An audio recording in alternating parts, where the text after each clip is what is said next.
How's it going? It's Man Tomorrow here. I want to thank you guys for coming through on this actual important live stream. We're going to give people a couple minutes to come in so that way we can discuss this actual issue. So that way we can be able to move on.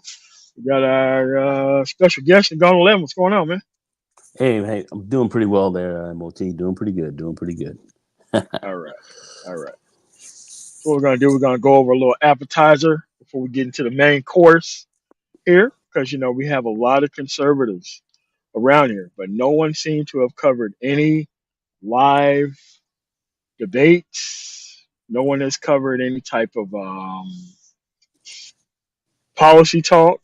Everybody wanted to know what one group of people was doing, but whenever Kamala Harris actually gave her actual policy plan, everybody wanted to move the goalpost again for some reason. So it isn't the fact that what was being discussed, it's the fact that no matter what was said, they wanted to run you out of all your arguments. And it really didn't matter whether or not you even talked about policy because we currently have a conservative Congress right now, but no one has asked that conservative Congress what they've done for the actual American people, but they want to hear everything that actually Kamala Harris have done for some reason. So what do you got to say on that? Well, it seems like everyone wants to hold the standard for her, but the other side, doesn't have to answer for anything, which is utterly ridiculous. But at the same time, this is what's being pushed on a regular, consistent basis. What has she done? All right. Well, what has this guy done? Well, he was president before. Okay, maybe he was president before. Didn't do too well, did he? In the end, oh yeah, we had a great economy, had all these kind of things. Okay, you can say that, we inherited a lot of good things. Um, but at the end of the day, things did not go well for him. All right, what is he going to do this time around? You haven't really got any answers from that. But yet, Kamala, it's what are you going to do? What have you done? You've been terrible since you've been a vice president and all this type of stuff, which doesn't really make a lot of sense once you really understand what is a vice president, actually, what do they do? So when you get a good understanding of that, then you have to sit back and listen to what her programs are, which she's laid out. Now, since she's laid them out, no one really wants to hear that. So they say she's not saying much. You can't really say what she's not saying much on, but yet when she lays something out, people don't really want to hear it. So ultimately, I have to start breaking things down. And so people really don't want to hear what she's really all about. They just don't want to see her out there. They don't want to see her. They don't want to see her win. But yet at the same time, you don't. The person on the other side, Mr. Trump, he doesn't have to really say much to stay out there. So that's kind of what we've been seeing. That's really kind of what we've been seeing. I still don't know what this man's positions are. But anyway. I mean, but it's not like he haven't been president for a whole 4 years before, though. Well, he's president the whole 4 years before, and we saw a lot of what happened there. Now, people are saying he did all this great stuff, all this great. I mean, what's all the great stuff he did, and why didn't he get reelected? Besides the conspiracy theories and the other stuff, why did people not come out and vote for him to put him back in office? And here's the other thing. I mean, can you imagine not understanding tariffs this far into the actual situation? I mean, you don't know. That's not surprising. I mean, it's when people start saying he's low information, and folks got mad. Well, what do you mean low information? Well, doesn't know what tariffs are, doesn't really know what they mean, doesn't really know how are they going to really affect, your economy if they are being levied very highly on your imports. He doesn't seem to have grasped all of that. The questions were asked by economic people, and the answers that he gave were, were rather surprising. So, a lot of that just speaks to what we're dealing with. Yeah, I mean, because it seems rather weird. Hold on a second. For some reason, this YouTube page is messing up a lot. I'm not sure what is going on. But it's just that page with Antonio Brown. Everything else seems to be working except for that speech. But Mm. it's kind of like, you know, we've had to put up with this, this BS version of conservatism. And a lot of people just don't want to understand that in order to benefit from a democracy, you don't wait till it becomes perfect before you actually start benefiting. You have to be on top of it all the time. And some people think that because at this point, there's no excuse. People have been here for 4 years, 4 complete years. So there's no real reason to not have chosen a side, not have actually known what was actually going on. There's no reason to not to have donated to somewhere. And the best some people have is, the best some of these people have is third party talk. But the third party talk was the primary. And if you didn't organize for the actual primary itself, I don't understand how you could possibly even think that you should be doing anything else if the the primary is the time to organize and to let your voice be known. And if you're talking about all this other stuff outside of the actual primary, it just shows that you just don't know what's going on. And these are grown men who live in an actual democracy who just don't know what's happening. Yeah, I mean that's a major problem that we do have. One of the biggest issues I think that we have in our community is really an understanding of civics. I mean, we that's a fundamental. We don't know how things really work.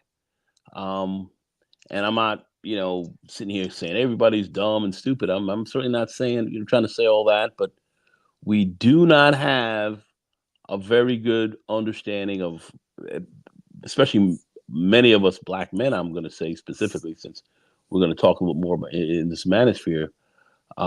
We don't have a good understanding of civics. We don't have a good understanding of how things work, and that's a big problem.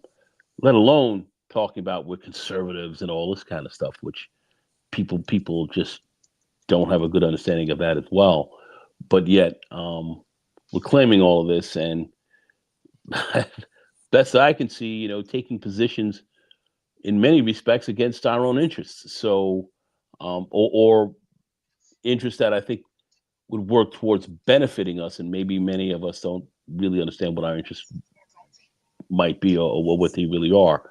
But at the end of the day, that's a big part of our issue and our problem. Mot we don't have a very good understanding of what is going on, but we're here trying to come into this space, and doesn't seem like we're advancing it at this stage. And certainly, I've looked here politically and listened to a lot of what's been going on over this last year, and it's you know it's eye opening. No, I mean, but you have to really understand that a lot of people came here to spread their own personal apathy about the situation, not really fight for overall progress themselves. And somehow, after knowing all the answers to everything, this stuff was just supposed to fix itself by itself without any type of input with anybody else here. And that's just not the way things work. Once you go around other groups of people who actually participate in the process, because I'm around other groups of people, and they do not operate the same way. You sit down, you get to and that's it. There is really nothing else you could pretty much do after that. So No. that's just where we are. So we're gonna start with this Antonio Brown first. Wow. Unfortunately. Go ahead, MOT. Go ahead. Let it rip, man. All right, man. So let's pull this up first. This is only 5 minutes, but it's just to go to show you that black people who speak in front of people, they don't talk about policies. They don't talk about things that they actually need to actually talk about. They get up there and they be on this entertainment rift. For what reason? I don't understand it. It's just crazy. Hold on a second. Let me get this up real quick.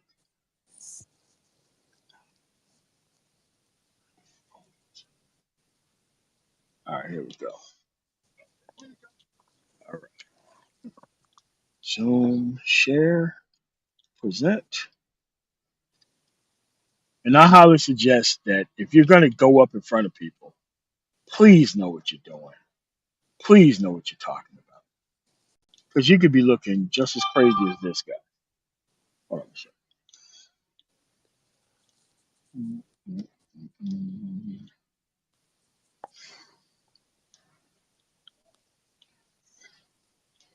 This is only 5 minutes. Fair use,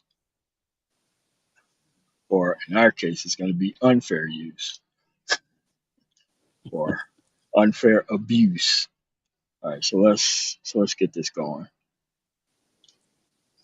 Again, this is a speech that he wrote down.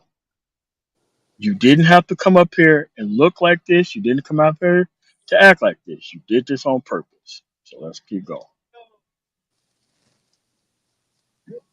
You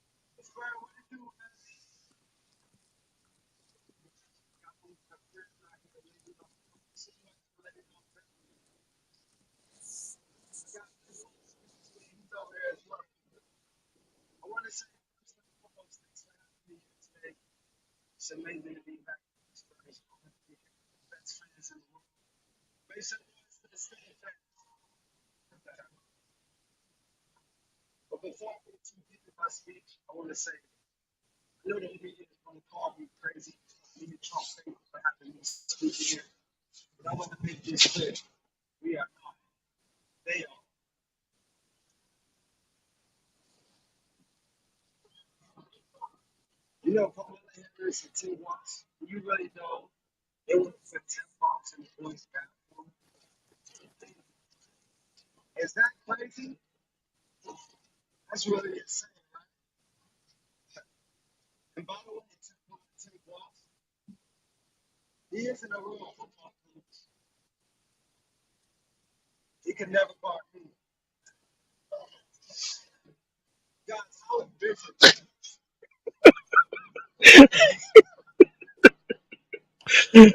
go. He prepared the speech, and I'm not sure, but when does a football coach guard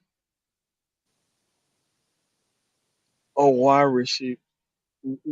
Where does that happen in football? Freaking never. He's not a real coach. Well, actually, he wouldn't be a real coach if he was trying to guard you. But I'm like, dude, you have a chance to have anybody write this for you. You do not have to go up there and look the way that you're looking. But let's keep going.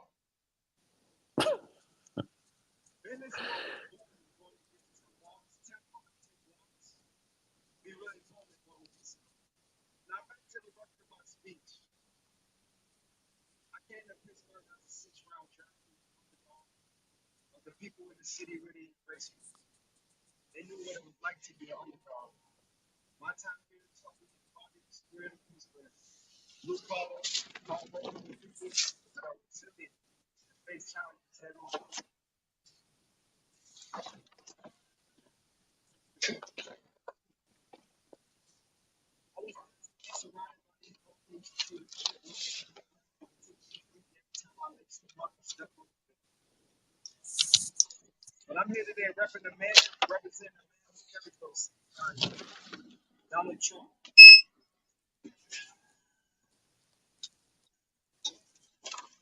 He knows success. He knows what it takes to make America great again.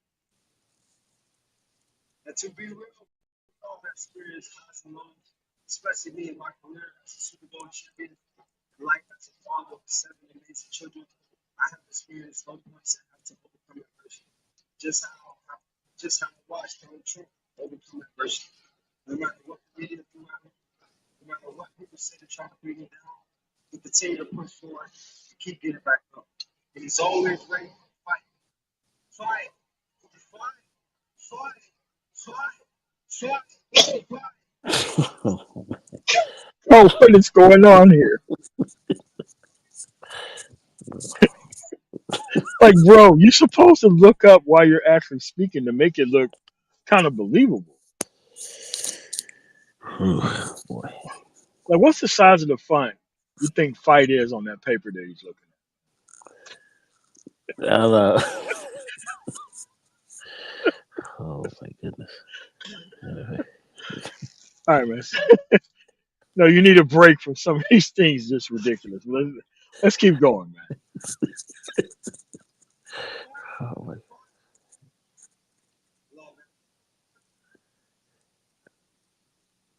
For those who tune into my X account, my social, I start with CTSPN, platform for athletes, tell their story, how they wanted to be told. We discussed the trauma that they experienced through their life, how they experienced to allow them to achieve success and freedom. We all need to possess courage and keep pushing forward to be the future.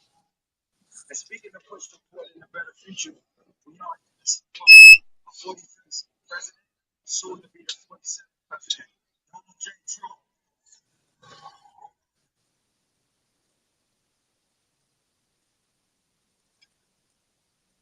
A man who embodies the same values his brother has to speak for me. Trump believes that his country is capable of greatness. We find him that we will achieve greatness and continue to be the greatest country in the world. With Donald Trump, we will strive as a nation. A MAGA movie. You guys ever seen the MAGA movie? Well, today it's a MAGA movie theater. A shout out to the MAGA, the greatest president going. The MAGA. You guys ever seen the MAGA movie? Make some noise if you see the MAGA movie. Pittsburgh in the state of Pennsylvania. I want to thank you for all the members and all the support. I look forward to seeing you in Canton, Ohio, 2027, with my favorite quarterback, Big Ben. So excited to be rich, go down together, history with Ben. I love you guys. Make all you guys the greatest of the days today. Make some noise for yourself. Pittsburgh, see 2027 Hall of Fame.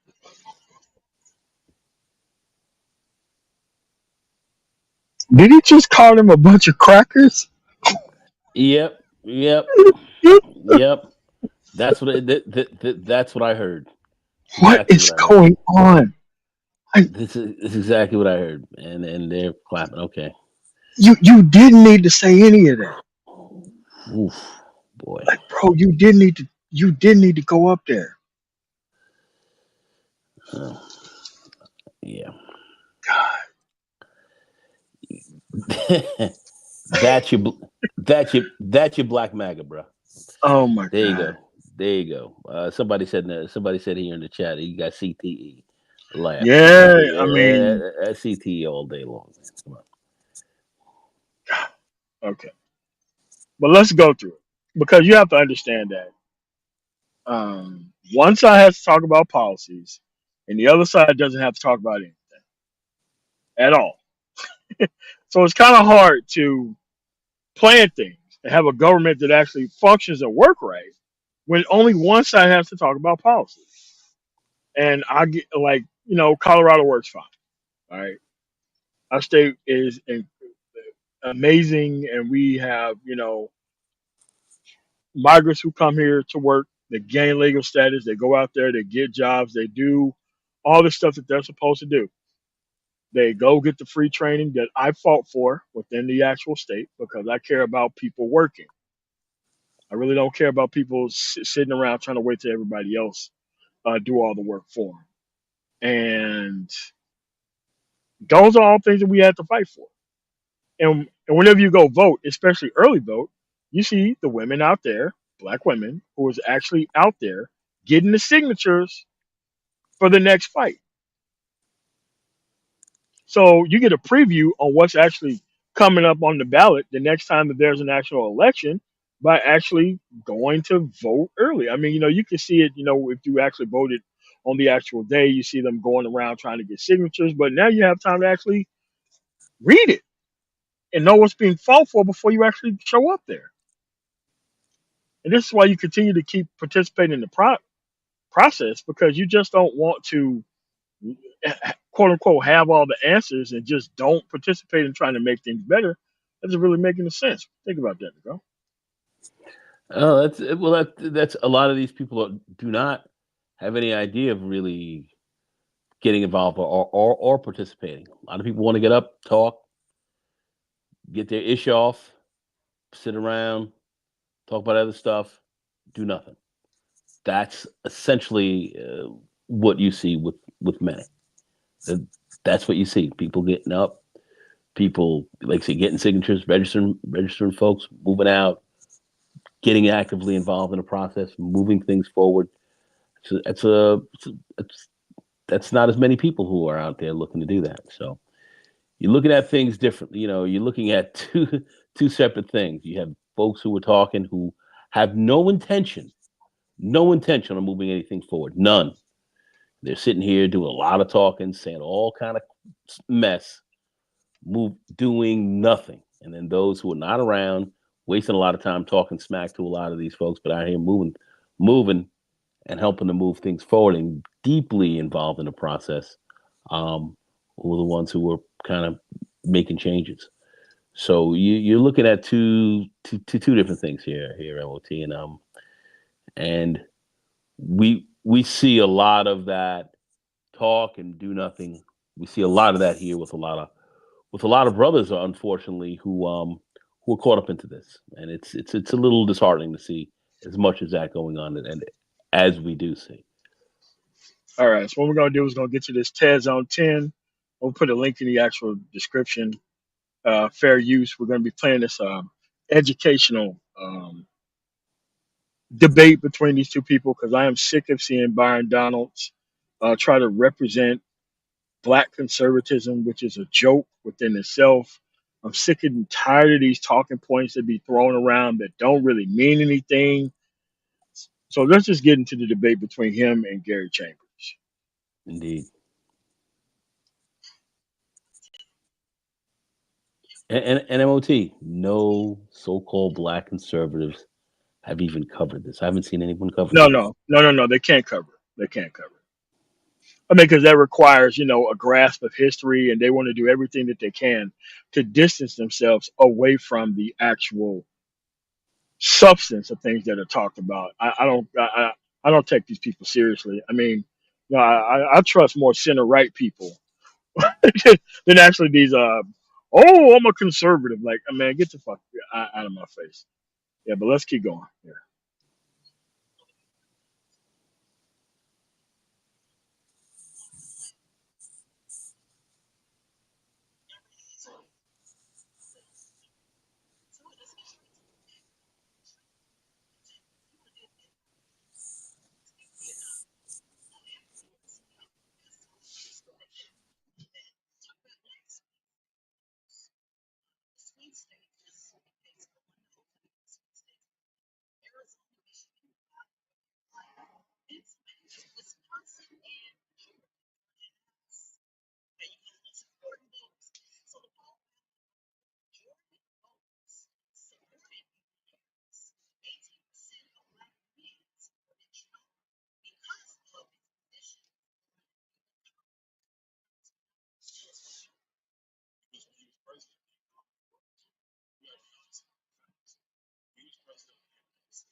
MOT, I don't know if you can get the volume up on this because I can't hear the volume too well.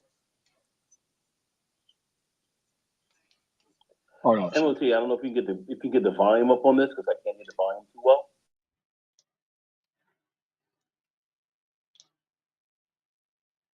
No volume. What? Hold on a second. Hold on a second. Hold on a second. You heard the Antonio Brown shit, but they didn't hear the volume on this? Hold on a second. Let me see if it's a share audio.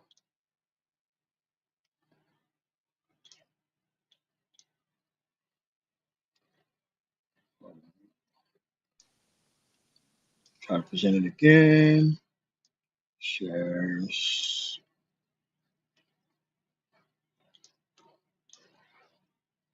Window.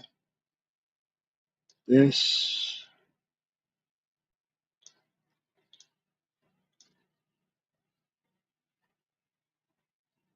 Hold on a second. Let me move this over to here.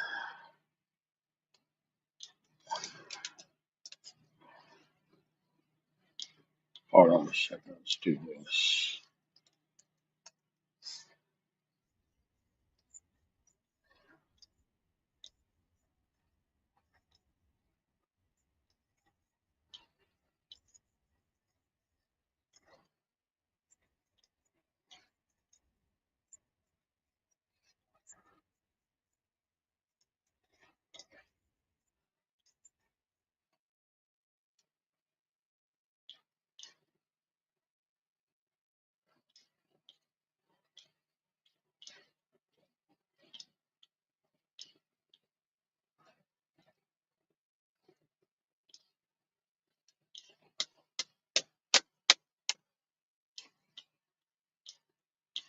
Still ain't playing. Hold on a second.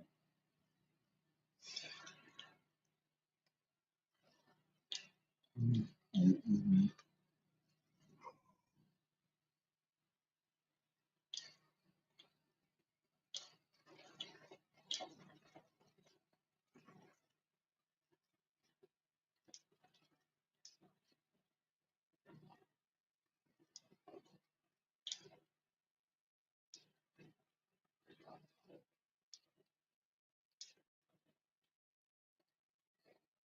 Okay, screen all the way up.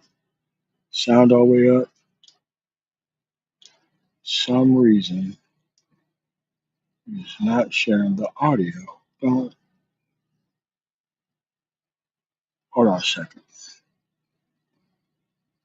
Hmm. Let me know if you can hear it now. Can you hear it? Yes or no? Turn it up. I can't hear it too clear. Turn it up. Can you hear it at all? No, I'm not hearing it. All right, hold on a second.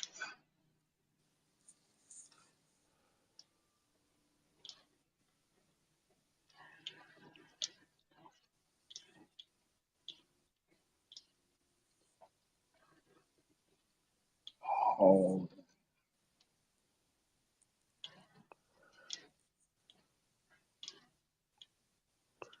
What? I'm not hearing this.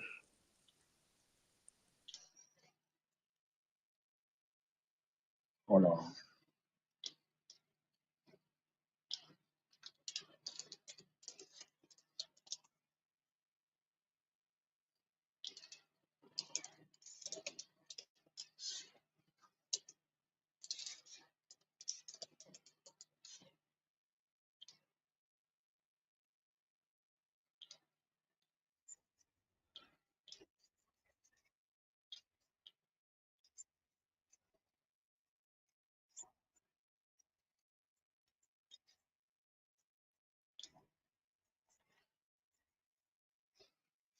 Measure that really matters, wages adjusted for inflation.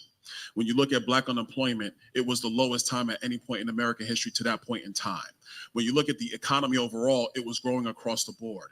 The Trump tax cuts, which gets demonized a lot, actually added more revenue to the federal government than at any other point in the history of our country, adjusted for inflation. There was money coming back from overseas. Okay, let's stop right here. Miguel, Go ahead. if you stop money from coming in, if you stop paying taxes, how does that end up being more money coming in? How does that work? It doesn't. It doesn't work. Okay. It doesn't work. I mean, the way I look at it, whenever you say that, you should be locked up in prison for the rest of your natural life. The moment you say that, you should be charged with conspiracy to commit tax fraud. There is no reason on the planet that you would try to put the actual idea that something like this is even good for anyone. Like, he can't even say why the economy was good or why wasn't he reelected if the economy was so good, right? He had no answer for anything. If you get into this whole thing and you look at it with just a series of talking points that didn't really go anywhere. He was just talking points. That that's all he was doing. And I guess he was trying to say, I guess he was trying to make it sound like it was from a conservative side because he represents a district that, in fact, Gary Chambers even called out that very few black people are in, if any, hardly at all. And he's talking to another type of constituency as we looked at what was really going on in the economy and how people were really being affected. As you know, with truck drivers and so forth. We'll get into that in a little bit, but we saw the average worker was definitely feeling a lot more pain, and he had no way of even beginning to address that. And I have to give it to Gary Chambers as this debate went on. He he he really pushed forward on that a great deal and exposed a lot of what this guy was really about here, especially in this debate. So um, from from the tariffs on down and the economy, it it didn't jibe, didn't make a lot of sense, and certainly was not within the interest of what black men are certainly working for and working towards, if you will. Yeah, but it's like the economy was so much better. Like, where? Where was it better? It wasn't. In fact, what was brought out in that debate was black men in the economy are doing their best in 2023. That's where we had the lowest unemployment rates and the highest dollars.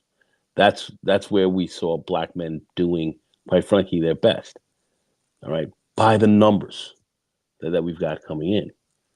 So we don't. So there was no best during that period. We did have lower unemployment. Black male unemployment was going down. That started literally with Obama and kept going until, of course, we had a situation where um, a pandemic hit, and then we became of the most unemployed. So I mean, it's just much of what he had to say did not hold up under scrutiny, and this was uncovered certainly by Gary Chambers. So that's why as we get into this debate a little more, you'll see just where this thing goes and how Byron Donalds really could not answer or didn't have a good answer for any of this, and just really tried to cover it over with talking points and really not addressing any real key issues about the economy and how black unemployment or employment actually increased. He could not really answer that well at all. But I that's mean, your he literally conservative. said the same thing on Dana Bash, and they just let him run his mouth and get away with it. Like, I don't get it. But let's just keep going. No one challenged him, but he got challenged here. Anyway, Full screen.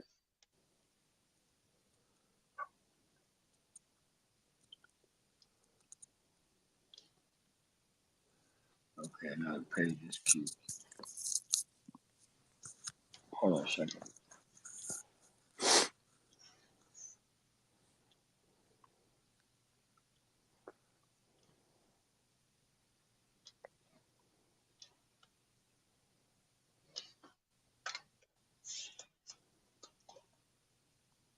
some reason the page keeps freezing. I don't know what that's.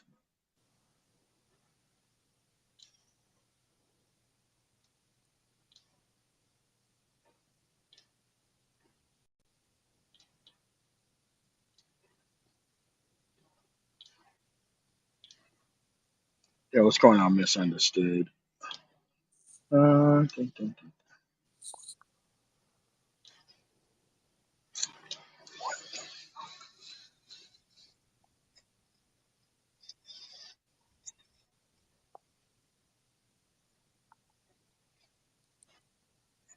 Time.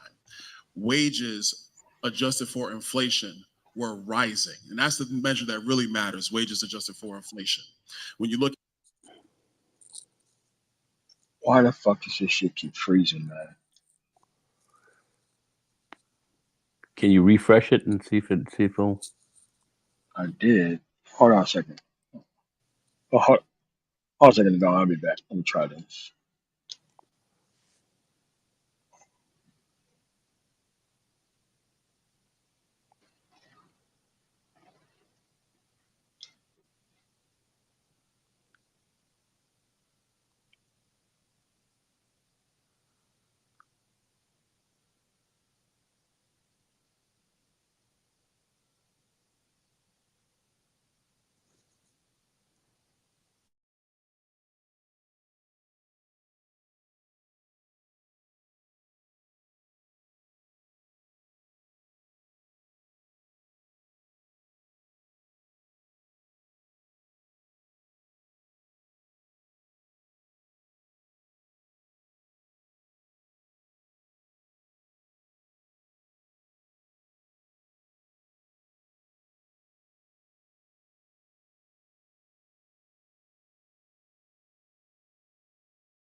Hopefully, MOT gets back here quickly. But I was just going to say, since I'm just here alone, I'm just wondering, all these black conservatives that were out here, or supposedly, this debate went on. I didn't see it getting covered much in the media at all. I didn't see any black conservatives look up to cover any of this to speak on what any any of the, let's say, the real issues are that are kind of facing black men. I would say either from the conservative side, or we could say from the Democratic side. We may have our different interests, but certainly I would think from both angles, we would want to see us collectively do better. Do better or do as best as we can. And I would think that we would be talking, or at least hearing about policies and so forth that would actually help us or improve. And I see nothing coming from the black conservative side, supposedly what would be considered a black conservative. Um, I guess some people say they didn't hear about this debate or whatever. I do know the media definitely kept this kind of quiet. I didn't see a lot of this being out here, but I would think people who are kind of in the know or who are watching politics to some degree would have been aware of this. And I would think some people on the black conservative side would have definitely watched this and listened to Byron, because he tends to be a certainly a candle holder for the black conservatives, and nothing much coming from them. So I certainly would. Well, I guess we're not going to hear much from many black conservatives currently, but very interesting. Very little went on. by way of conversation or any level of debate or analysis on this debate at all. I found that rather I don't know, a bit disappointing. I would have liked to have seen a lot more. I would like to have seen some black people really sit down here and talk about this, especially here in the manosphere as well. Those who are supposedly knowledgeable and have some have their political input, but nothing, nothing at all. So I find that very interesting, very interesting. Few were able to speak on this.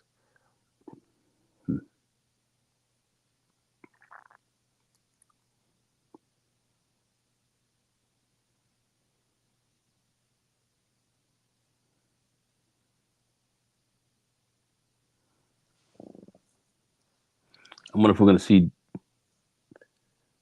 MOT back here shortly. And let's see.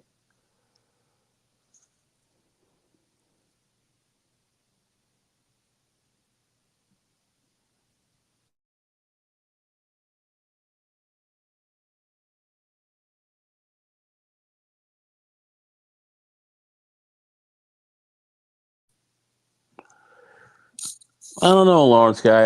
I would say I'm listening to what you're saying. He's not a candle holder for black conservatives, or holding the flame. I would say he somewhat is, and speaking in a debate that doesn't matter in the end is both fruitless. Well, I wouldn't say it doesn't matter. I would say, if we're going to look at both sides of the spectrum, black men, can say, hey, listen, we're supporting this side because of XYZ, and black men on the other side saying we're supporting this person for XYZ. I think there's always something good that certainly comes out of that. And when we're looking at so-called black conservatives, and they are black conservatives, I understand certainly, Lawrence, you're one of them. A lot of respect for you. You do have, you kind of understand how the system works. How can people who are supposedly on this so-called conservative side have very little to say about policy and so forth, but yet expect the other side to kind of give you all of the answers, but you're supposed to be a conservative. It just something doesn't jive here, and I think this debate somewhat speaks to that. And somebody like Donald is a is a public servant. He's an official. He does hold office.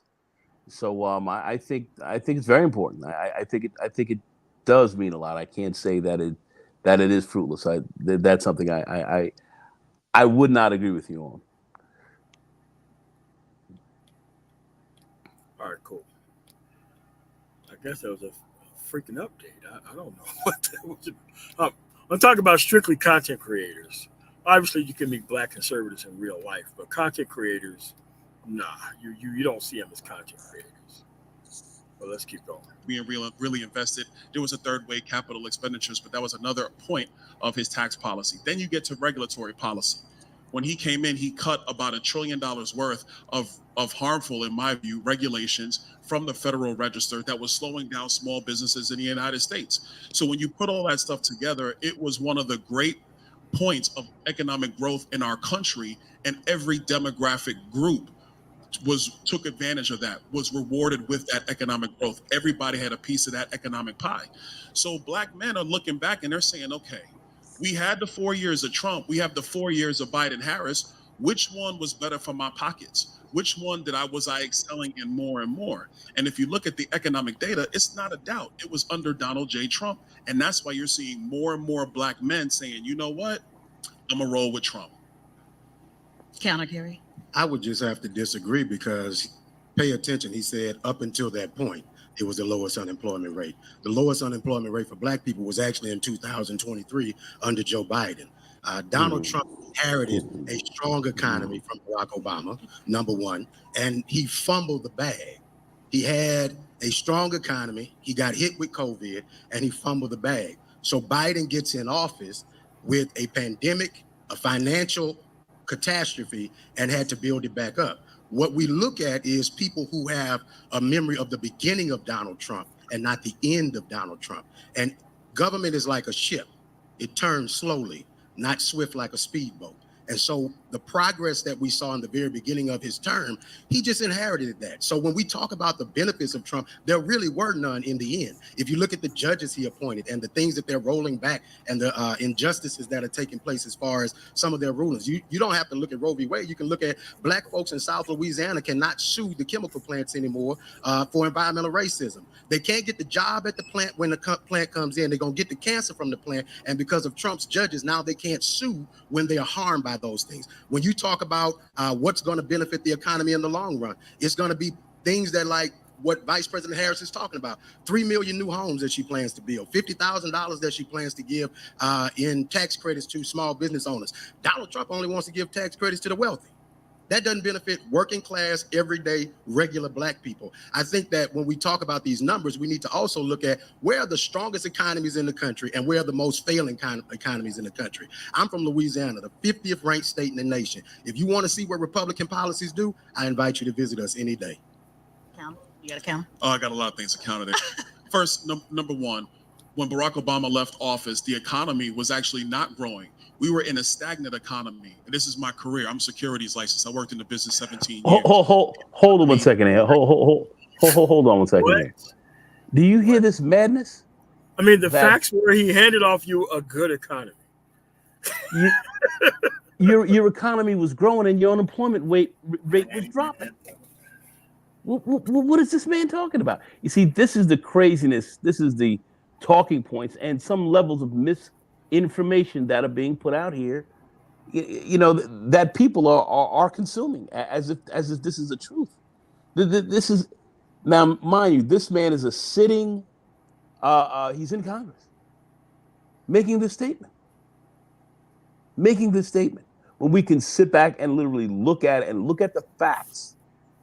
We can just go to the employment rates. We can look at what the economy was producing at that point in time, and look to see exactly what was going on. But yet he'll say that in the face of where this information is readily available to look up, and you can debunk exactly what he's saying right here. Yeah, Because black unemployment reached its lowest under Obama, and he just brought up the fact that he handed off a decent economy that Trump had no. And look, Trump was right to just take advantage and control stuff, because here's the thing: if you're not going to take advantage of things going positive, he definitely will, whether he did it or not. Well, let's just say this: for any president, and this is just how it goes. That's why you don't see me sitting here arguing about, well, you know, did some unemployment come down during the period when Donald Trump was there? Yes, it did, because that rate was dropping when he took office. When you look at when Obama took office and look at where the economy was at that point to what he ended up at the 8 years later handing over to Donald Trump was a tremendous difference. And when Donald Trump got a hold of that economy and things continued to kind of move downward while he had gotten a hold of it, hell yeah, you're going to take credit for that. Of course. And he had been stupid not to do that. You know, so can I sit there and take that away from him? I can easily say, yeah, you know, it was Obama's economy, but at the end of the day, oh,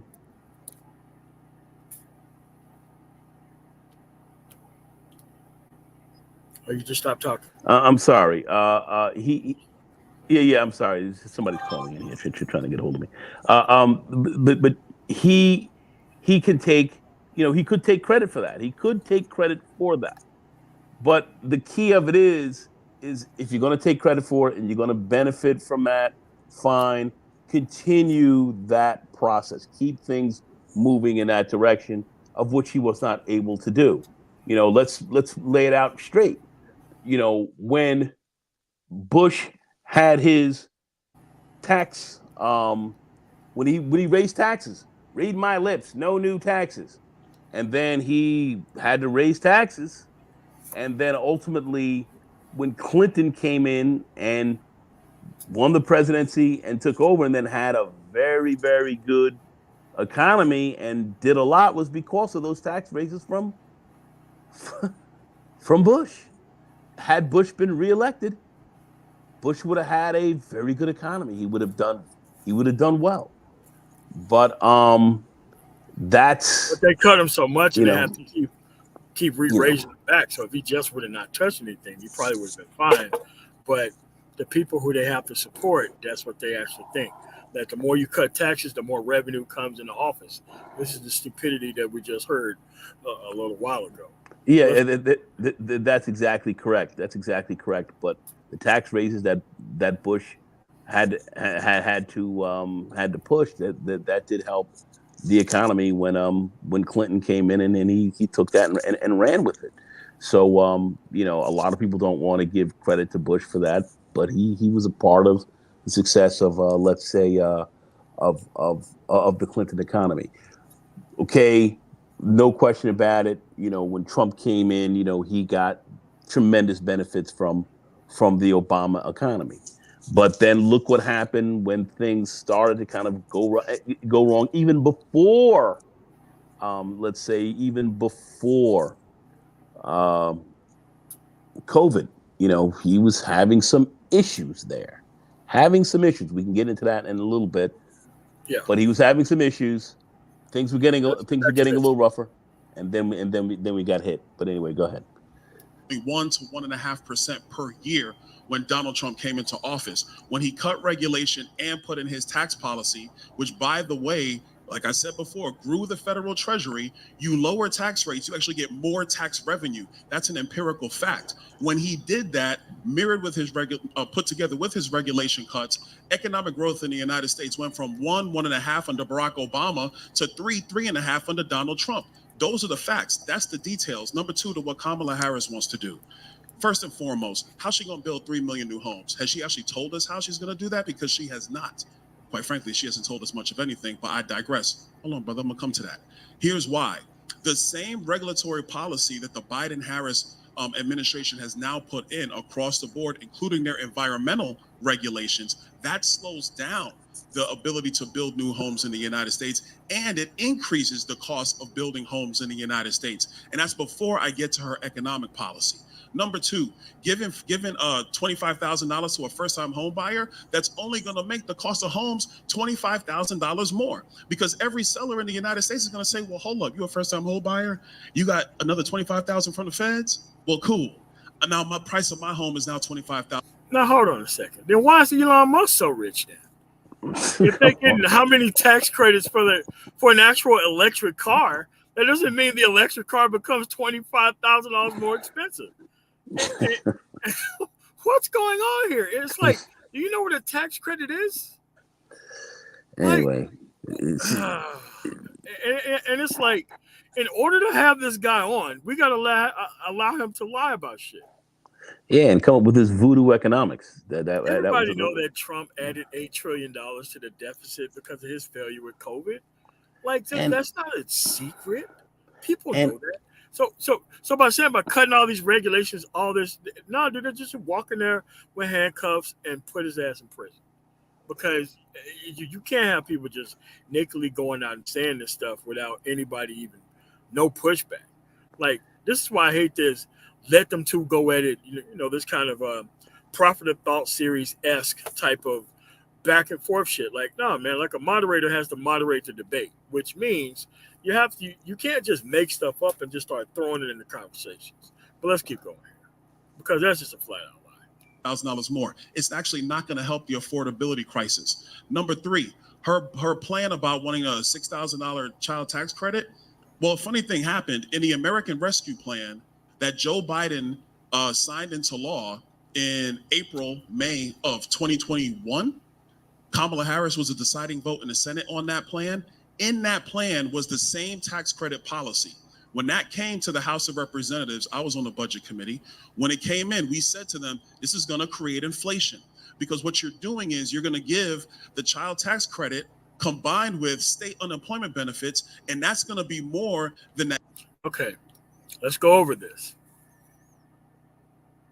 It's okay to cut taxes for large businesses It's not okay to invest money for actual people. It's the same spending. Notice how he is not for capital investment for people. He's only for tax cuts for big ass companies.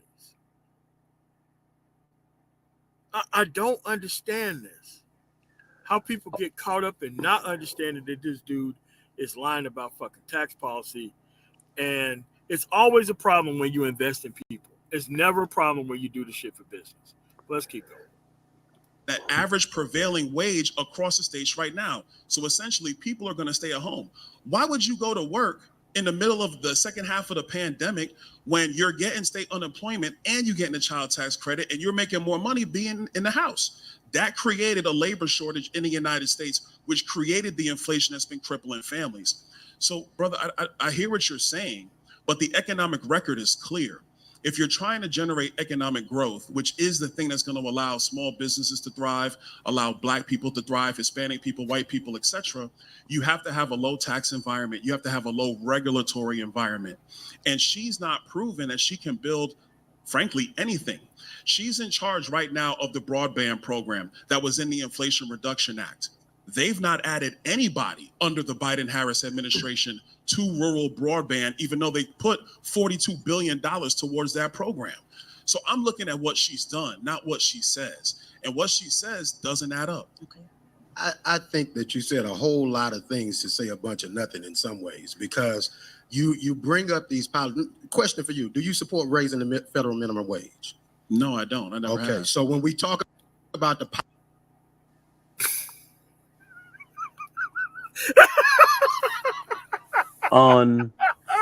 Unreal. Unreal. Listen, when it comes to helping Unreal. people, he don't Unreal. care. Unreal. He don't care. Unreal. He just talked about all this investment spending. Whenever it comes time to spend money on people, he doesn't want to do it. And it's like, that is like, if I was Byron Donalds, that is an actual question that you yada yada. You politician your way out of that question. There ain't no way you saying that you helping people and people being helped from these tax cuts, and you're not wanting to raise the federal minimum wage. You can't say that. You just can't. But let's keep going.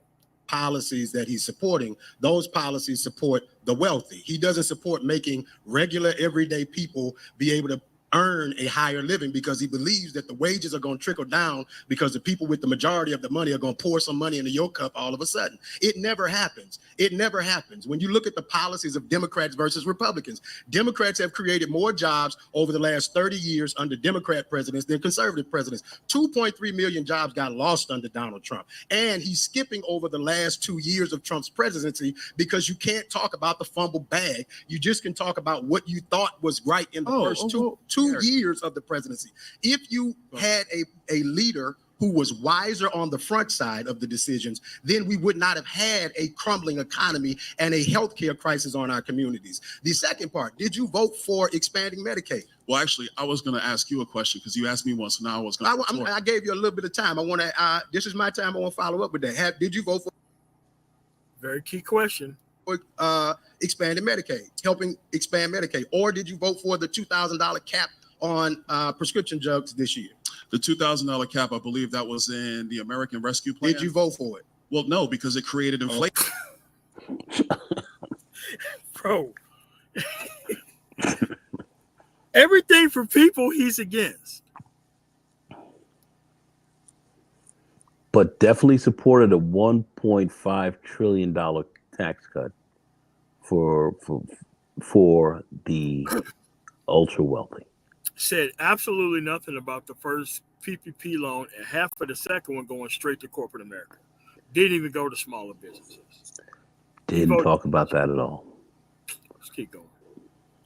Okay, that's my point. You can't ask one question. It's a yes, no, Gary, it's a yes or no. the I just want to know, did you vote You can't for it? ask one question. Okay. I want to know, did you vote for it? Because Gary. if you didn't vote for that, that's what benefits your grandmother and your grandfather, because now they don't have to pay over $2,000 a year for medical care costs. So when you talk about these things, talk about policies that actually impact working class people. The policies of Donald Trump benefit the wealthy, and those policies never trickle down to you. And just because a rich man's doing well doesn't mean you will. Okay, count. Okay, the talking points are cool, but let's get real. First and foremost, Seattle was the first city that went to a $15 minimum wage. I believe it was about 7 or 8 years ago. Do you know what happened to working people in the city of Seattle? Their hours were cut. Do you know why their hours were cut? Because the price per employee was so much higher that businesses had to start cutting back. People went from working 1 or 2 jobs to working 2 or 3 jobs in the city of Seattle. If you want to, hold on, Gary, now, I backed up. That's not true. That's not what happened. People had more money to spend, and they hired less people. People became more efficient. They cut the fat in a lot of places. When my brother was living out there in Seattle before he had his stroke or whatever, I used to go out there twice a year, and let me tell you, no one out there is actually things didn't go down the way that they did. People had a lot more money to spend. The economy did great, and if it didn't, you would be hearing about it everywhere. But this guy's just lying about that too. Let's keep going. Now chill out for a minute now. Okay, now if you want to go to the other thing about the minimum wage, if we want to have that economic conversation, another thing to understand, the prevailing wage, the prevailing market wage right now is significantly over the minimum wage. That's actually the real impact when you look at the minimum wage at any point in time over the last 50 years, that the market wage is always over the minimum wage. The minimum wage is a wage for entry-level employment. So if, my kids are 21, 17, 13, if they have to go work in a restaurant or work on a construction site or work in a hotel or doing something like that. And by the way, in construction, you make a lot more than the minimum wage. Let's establish that. But if you're going to do that, they don't have the skill set to be able to demand a higher wage. That was the original purpose. $7.25 an hour. That was the original purpose of the minimum wage. And so I will tell you, in the economic data, really over 50 years now has proven that the minimum wage is not really indicative of what people are making every single day. And actually, when you raise the minimum wage, what ends up happening is you start pricing out low-skilled labor. What's happened at Panera Bread? What's happened at Walmart? What's happened at Costco? What's happened at McDonald's? All these companies, well, when you push a higher wage, what they are starting to do is move towards automation. So now there's less people working in those stores. What does that do to people who are trying to find ways to make ends meet? It gives them less ability to find a job and less ability to put money in their pocket. So specifically to the minimum wage, one quick thing, Tez, I'm gonna go quick on this one. When you want to talk about the American Rescue Plan, yes, they put a lot of things. Okay, so let's stop here. Don't raise the minimum wage. So if you never raise the minimum wage, they'll never use automation. For real? So why would somebody vote for somebody who doesn't want to actually raise the wage? And the prevailing wage goes towards government contracts. He knows it goes toward government contracts because these people bill the American people out at $150 an hour, and then they'll turn right around and pay those people who come in to work on military bases, $725 when they bill them out at $150 an hour. See, the prevailing wage is going to pay them the amount of money across a wide spectrum. Again, this guy is lying to you about that. He's talking about actual mixing in kind of government contracts here, because that's the only time that you hear about prevailing wage is government contracts. It's not McDonald's and all this stuff he's throwing out there is nothing but window dressing. Exactly. And the key thing was there a concomitant rise in unemployment? And we have not seen that. No. And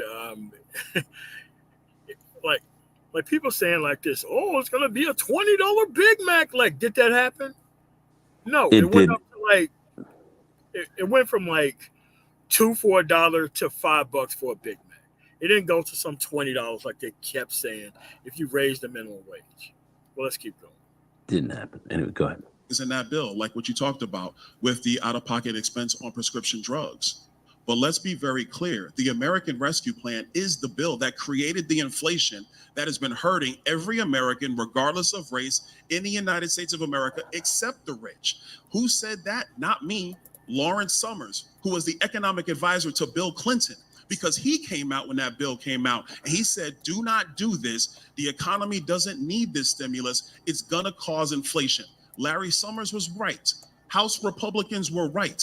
Kamala Harris and Joe Biden were wrong.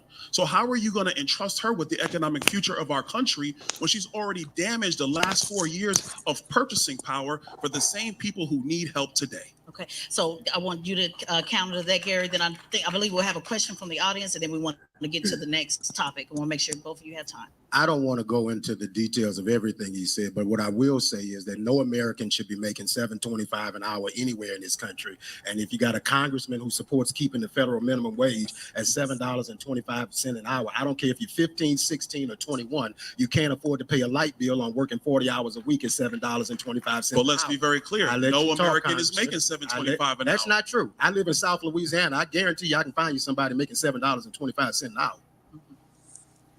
Well, y'all heard that. Okay. Let's go to, I believe, is it James? Is that correct? Question in the audience from James on the economy. And let's stay focused on the economy. I believe he's in the back.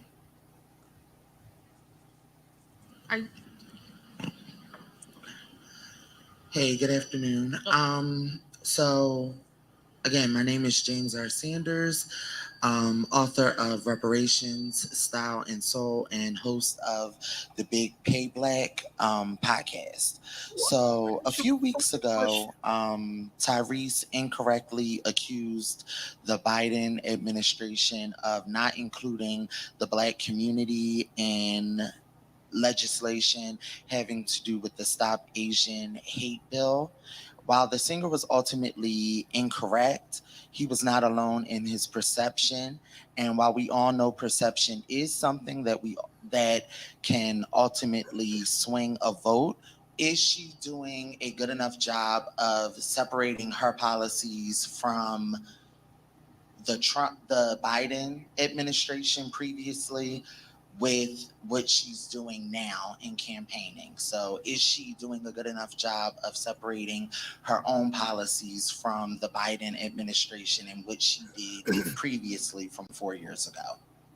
You want to answer that quickly? I think that the vice president has separated herself on some aspects of policy. I think that to run away from everything that happened under President Biden would be foolish in some ways, because everything that happened under President Biden wasn't bad. And I think that we need to be honest about that. We need to be honest about what he inherited and where we are today. Interest rates just got cut recently.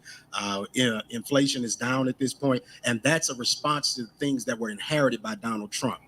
From Donald Trump. Second part is, I think that she's articulating policies in a more clear way than Donald Trump ever has. This man gets on stage and says he has concepts of a healthcare plan after he was president for 4 years. He's been out of office for another 4 years, and now he's running, and he still doesn't have a plan for what he's going to do to replace healthcare in the way that he says he's going to do. So when I talk about why I'm supporting the vice president, it's not actually because I'm thrilled about the individual as much as I am the policies that I believe that she's going to stand for that will benefit working class, regular people. And when you look at conservative policies, they failed working class, regular people, and specifically Black people. I live in a city where Black men make 50 cents on the dollar for every dollar that a white man makes.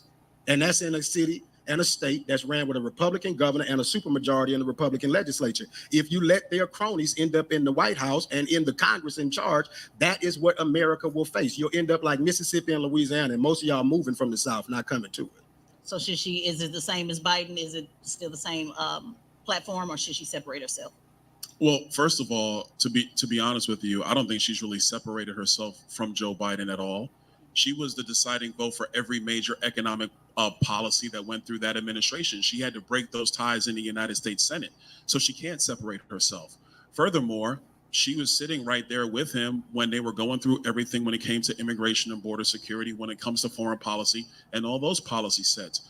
But I think it's bigger than that. In this environment, Kamala Harris, other than a couple of phrases that she has uttered or policies that just went up, a week ago, and there's really no details there.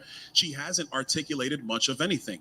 Go look at the Oprah town hall. I didn't see her articulate a detailed economic vision or a detailed border security vision. When she sat with 3 journalists from NABJ, I believe one of which I've done an interview with that gentleman, Eugene Daniels, Eugene grilled me for an hour. They basically asked her 4 powder puff questions, no real detail. There's more detail in this debate between myself and Gary right now on stage. Kamala Harris hasn't done that. So in my view, she hasn't answered the call or answered the bell in detailing to the American people, what is she going to do differently than Joe Biden? All she's saying is there's a new way forward, or I'm a new form of leadership. But the phrases and the personalities don't mean anything, because in 46 days, this election's going to end. It ends in 44. 2 days after Election Day, all the phrases and personalities stop. But the policies are what's going to matter. She's not said really anything to that. I wish that she would, because it will be helpful to clarify this important decision for all Americans, no matter your personal politics. And the last thing I will say in terms of inheriting from Donald Trump, COVID-19 was something that was a disaster for every country in the world, including the United States of America. But what else did you inherit from Donald Trump? Inflation, when Joe Biden came into office with Kamala Harris, was at 1.4% year over year. Since Joe Biden and Kamala Harris took office, the price of inflation, the price of goods and services are well up over 20%. Go fix your car. It's well up over 50%. Get car insurance, well up over 50%. I just flew into Atlanta. I'm flying out of Atlanta to go back to DC. Airline tickets. Okay. Nobody's insurance went up by 50%. We're talking about somebody who pays 6 figures in insurance, upwards of mid to upper 6 figures every year in insurance. If my insurance went up by 50%, that means that I burned down a couple of bridges during my actual insurance year. No one's insurance, not Geico, not Allstate, not State Farm, for anybody has went up 50% over no period of time. I don't know where this talking point, I mean, it came from Trump, obviously. And he said he's going to bring it down by 50%. But I don't understand where this even comes from. It's the most ridiculous thing I've heard. Inflation has fell to its lowest levels in 3.5 years in August, clearing the way for the Federal Reserve to start cutting interest rates, over the last few weeks. Consumer prices that we've seen from August were up from 2.5% a year ago, according to a report from the Labor Department, is now moving down below that point right now. So when we sit down here and we look at this whole inflation thing, and you want to look at what was really going on, when you have the type of employment, 4%, 3.5%, 4% unemployment, you have a gainfully employed country that has more people working than almost any other country that we know. You have now a surplus of dollars. So now there's greater demand on services and products. So prices are going to rise somewhat. So that is a part of having a very full employed, a very full and robust economy. Part of that comes in there. But then, of course, we had the Inflation Reduction Act and so forth that came in to help to bring prices down. But then we looked at also supply chain issues and so forth that we still have had that's been kind of holdovers from COVID. And some of these things have played a role along with price gouging. So we've seen a lot of these things going on, but yet with price gouging and so forth, you want to, do, price stabilizations and so forth. The corporate structure tends to react negatively to that because they don't want, government really regulating their prices. But so that tends to work against candidates during the election. It's definitely something that should come about. But a lot of what we've seen, besides some of the shenanigans that were played, looking at it from a fiscal perspective, a lot of that comes from having a very strong economy. Yes, strong economy with people gainfully employed. That's what that helps to bring up inflation a bit. So as you have less, so quite frankly, some of the counters to that are having less people working and having the employment rates, or unemployment rates kind of go up. Then you'll see some of that. But with inflation reduction and some of the things that Biden did help to really bring a lot of that down. And that's where we are looking at inflation falling at this stage of the game, where he says that this is actually rising. So he's wrong. He's wrong again, but wants to push that on people to push their narrative. He has no answers to actually really how to, how to really help people, but really just continue to handle and move things for the wealthiest part of the population. Major big companies, highly paid and very wealthy individuals. That's kind of where these guys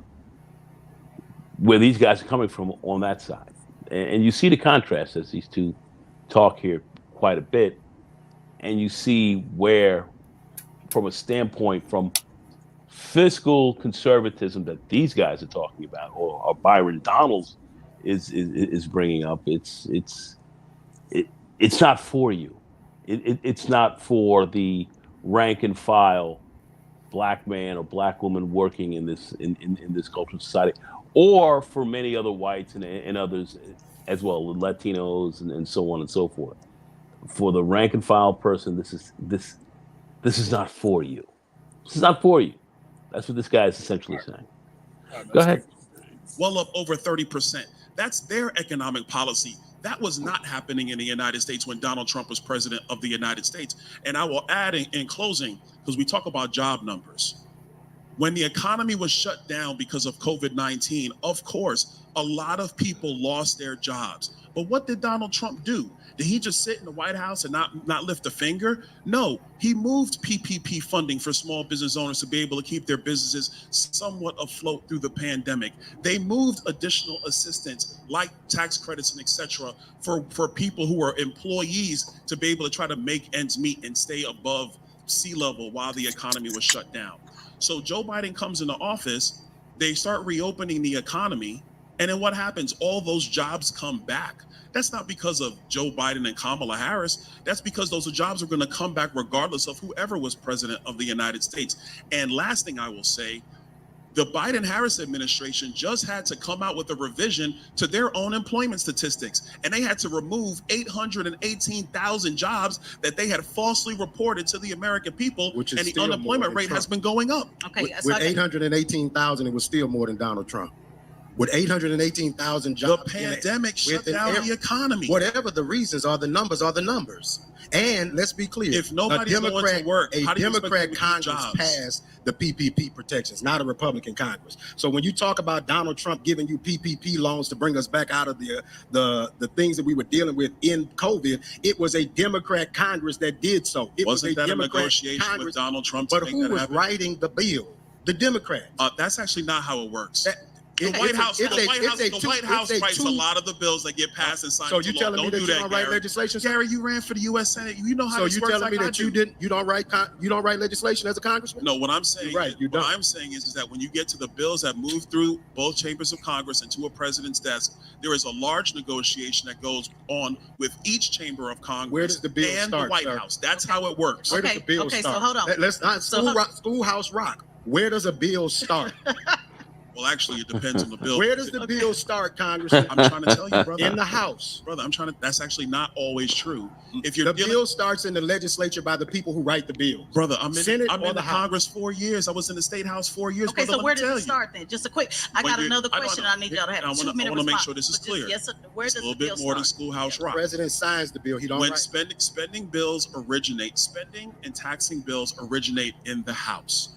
Other legislative policies can either start in the Senate or the House. That's how it works. Right, but he's not the president. Yeah. Girl, wait until you see this shade. Unreal. It's a perfect match for you. I have to blend 3 shades together. Mom, what rock have you been living under? Undertones are key, and House Labs is so right for you.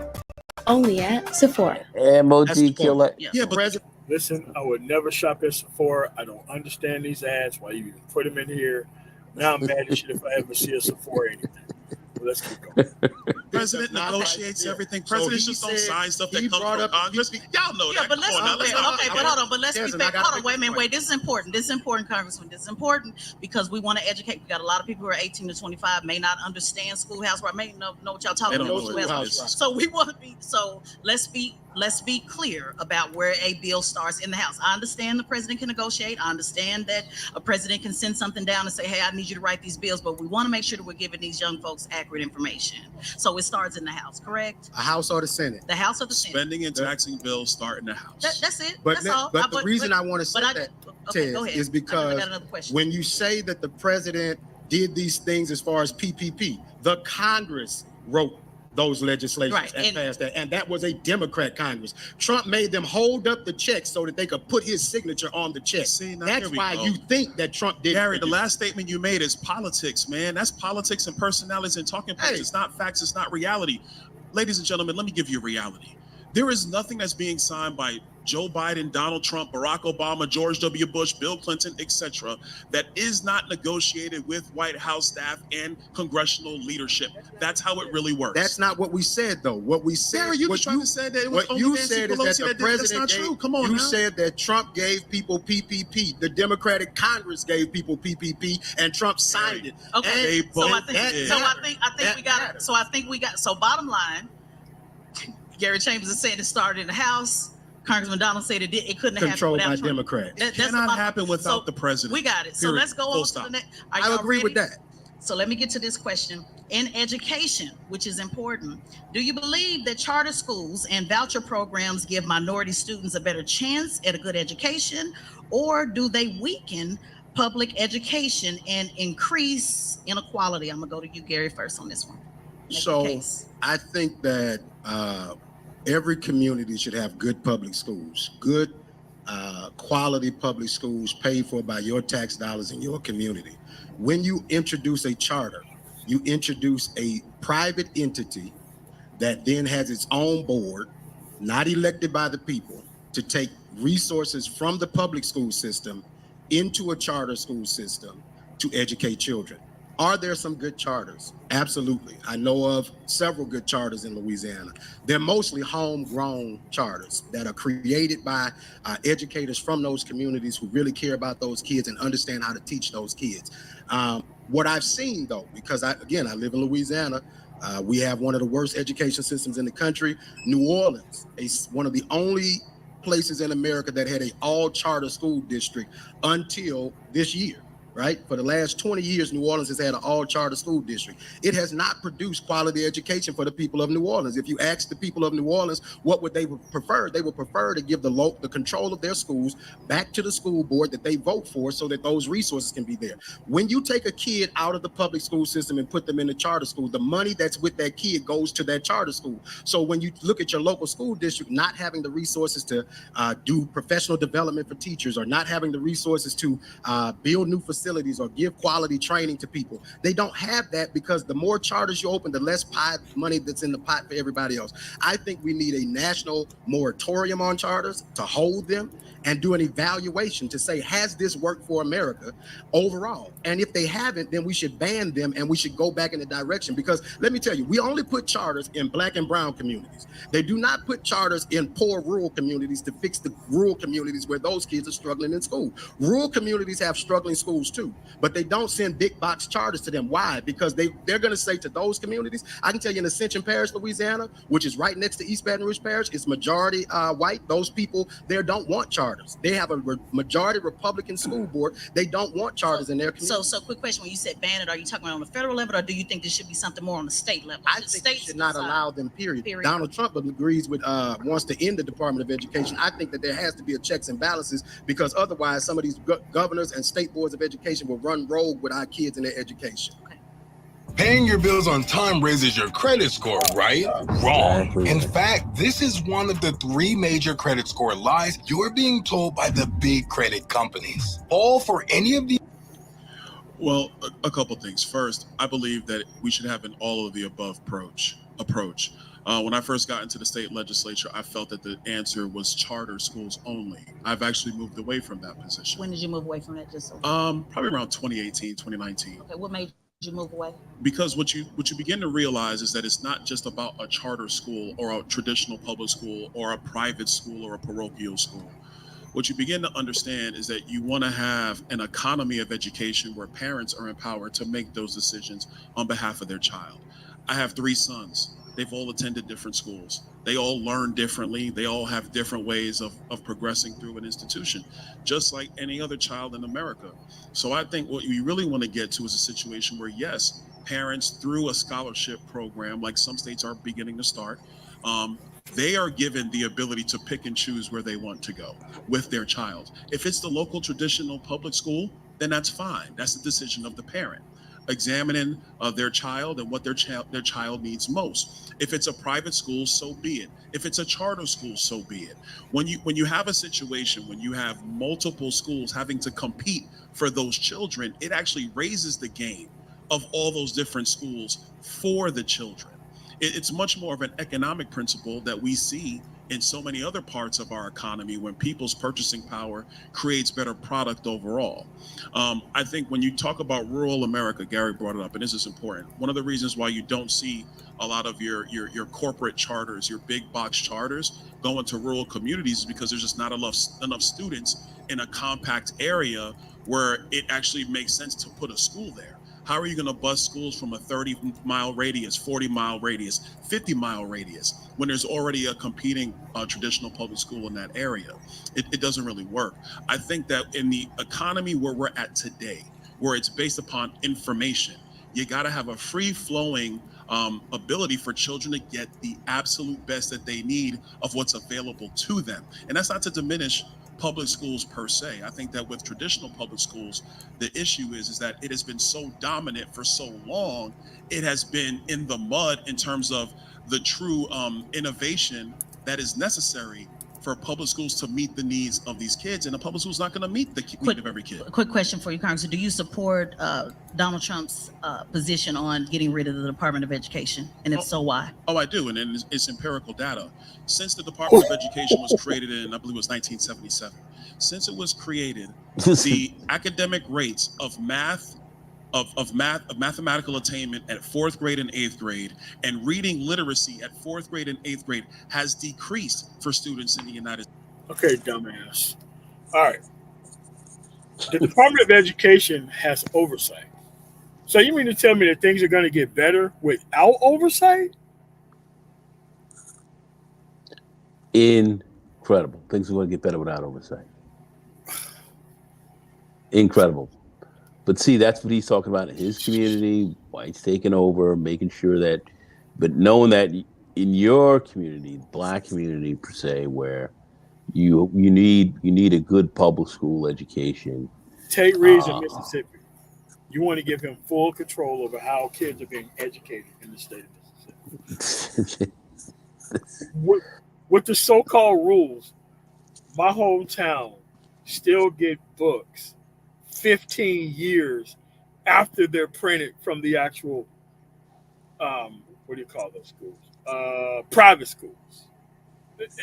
There's been a practice since like the 40s, and it still happens. That's with quote unquote regulation. What do you think will happen if there's no regulation? You will look at a system that will go back to the Stone Age, man. It'll doesn't care about you getting educated. Doesn't care about your kids getting educated. Doesn't care about them. States of America. If the purpose of the Department of Education is to raise academic standards and academic rigor, but what we've seen actually is that mathematical standards have decreased over that time period. Why would we keep the same agency? Who regulates it though? I mean, who would regulate it? Well, actually, what would happen is similar to a lot of public policy. It would actually go back to the primary domain of state governments. And I will add, state governments still have the primary domain over education in our country. The federal Department of Education does a handful of things. It provides Title I funding for low income students across the United States, and a couple other facets. What ESSA was a big one that just came out maybe about 15 15, 20 years ago. Before that, it was No Child Left Behind by George W. Bush that came in early in his presidential administration. But the state departments of education are the ones that pass what curriculum standards are going to be, what testing standards are going to be, how textbooks are going to be ordered, what's going to be the actual documents and literature and wording and phrases that are going to be in those textbooks. They're the ones that deal with the licensing of teachers and what are going to be the standards of teachers to actually be employed within that state. State government actually has most of the control in education, but the Department of Education at the federal level has not proven by empirical data that it's actually been to the betterment of children in our country. Okay, let's let Gary respond. One of the things that I disagree with the congressman on when you talk about charters not going to rural America. If their objective and goal is to improve the quality of education of children, you're going to educate children everywhere. You're going to go to the rural America. You're going to go to the big cities. You're going to educate children because there are children there in a failing school. And you said you care about kids in failing schools, right? So if you care about kids in failing schools, why don't you care about kids in failing schools in rural America?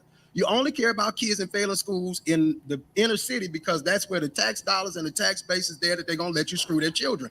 The reality is people in rural America are not going to let you bring charter schools into there. They're going to demand that their government gives them a good public education. When you take these kids out of that school and you put those kids in that school, what you end up doing is those resources that are there for that local school district are diminished. And he's right. A lot of this control is in the state and the local control of the school for schools. But your state board of education allocates a certain amount of money per kid.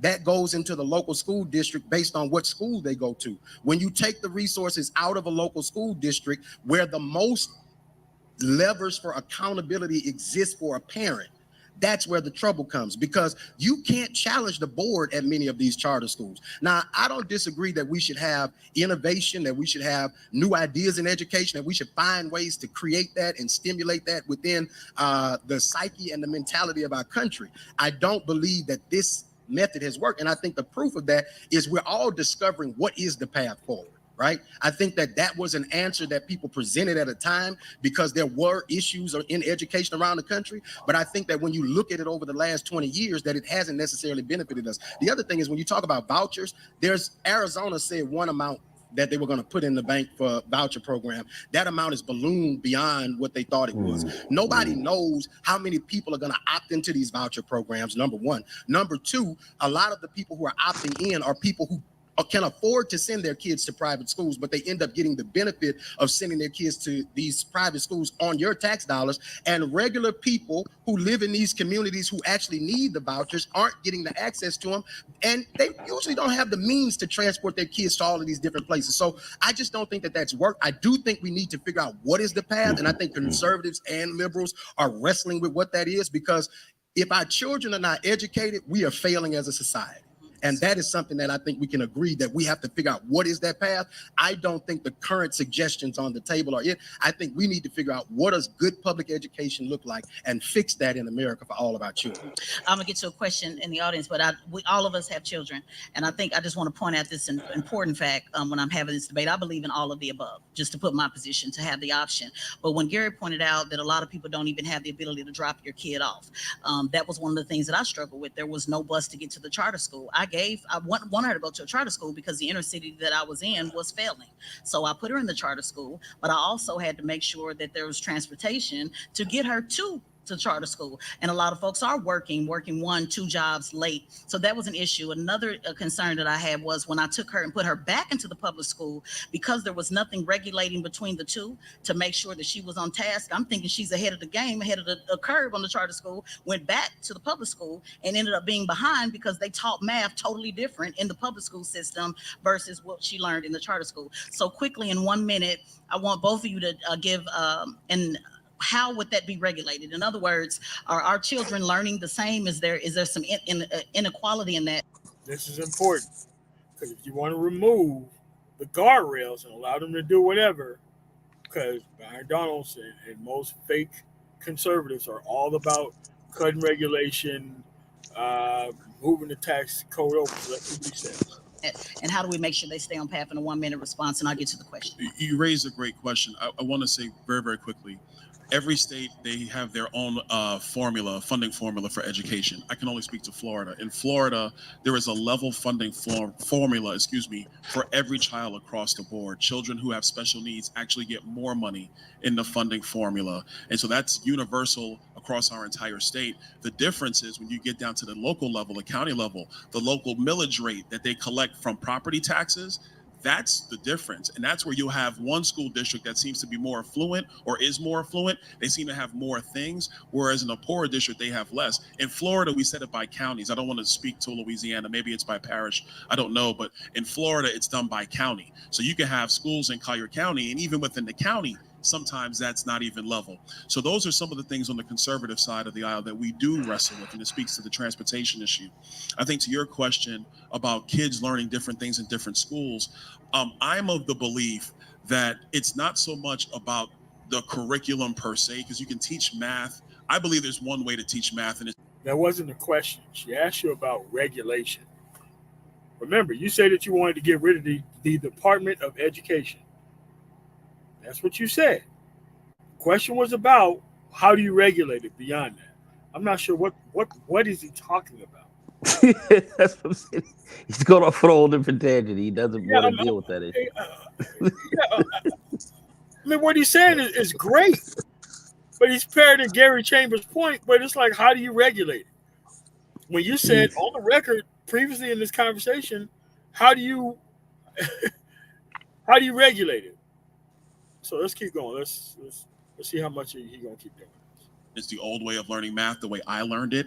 I was never really a fan of the Common Core style of mathematical teaching. I watched my old. Who came up with Common Core? Who came up with No Child Left Behind? Oldest son go through that. He was frustrated with it. As a parent, I was frustrated with it because I was like, what the heck is this? It's not math. Right. That's not the way I was taught. And so there was a frustration there. I think the better way is that there has to be a standardized testing ground where you have maybe a series of tests, not one test written by the textbook manufacturers, where you can demonstrate the knowledge of that child. So if you could demonstrate the knowledge of children, regardless of the environment, that's the best measure to see if they're rising or they're falling on the landscape of every other child or the other countries around the world that we're competing with.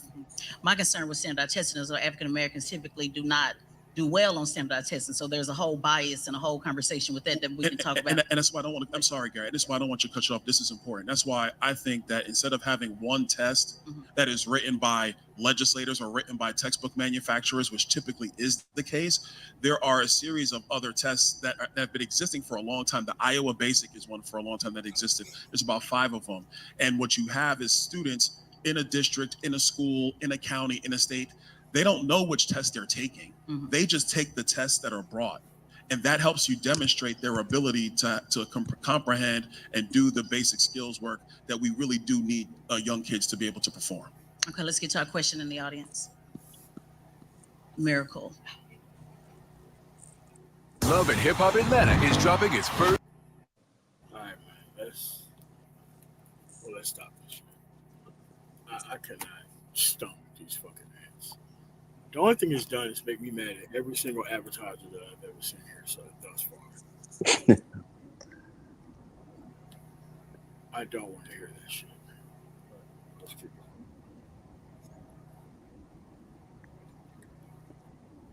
So let's bring up. Yeah, she doesn't have a fucking YouTube account that she don't need. She was signed into hers. So let's just go back here. So that way we're now our own minds. That is YouTube red. So you demonstrate their ability to comprehend and do the basic skills work that we really do need young kids to be able to perform. Okay, let's get to our question in the audience. Miracle. So with the alarming rate of illiteracy rising in the U.S., how has the Biden administration addressed the issue? And then how does each of your candidates plan to address the issue if elected? I don't have a direct answer on the literacy. I don't work for the campaign, so I can't give you a direct answer on what they've done about literacy. What I can say to the previous point about whether or not We have a streamlined way because if one kid's in a charter school or kids in public traditional schools, I think that's why we need a Department of Education that's able to analyze and do inventory about what's being done across the board. Do things need to be tweaked in the Department of Education? Probably, but scrapping it, I just don't think that that's a pathway that yields us the harvest that we want. And for Black folks in particular, without these entities, a lot of times the mechanisms that we need to ensure that equity exists are not there. Right? We need the mechanisms to protect us from the discrimination that we face on a consistent basis through these institutions. Oh no, is that Roland? Roland Martin in the building? Oh Lord. Let's get Roland the mic. He probably got something to say. Respond. I think with the literacy, and this is an important one, the number one way we deal with literacy in the country is kids have to be in schools. We do have to acknowledge that in some of our communities, there was 2 years where children were not in the classroom.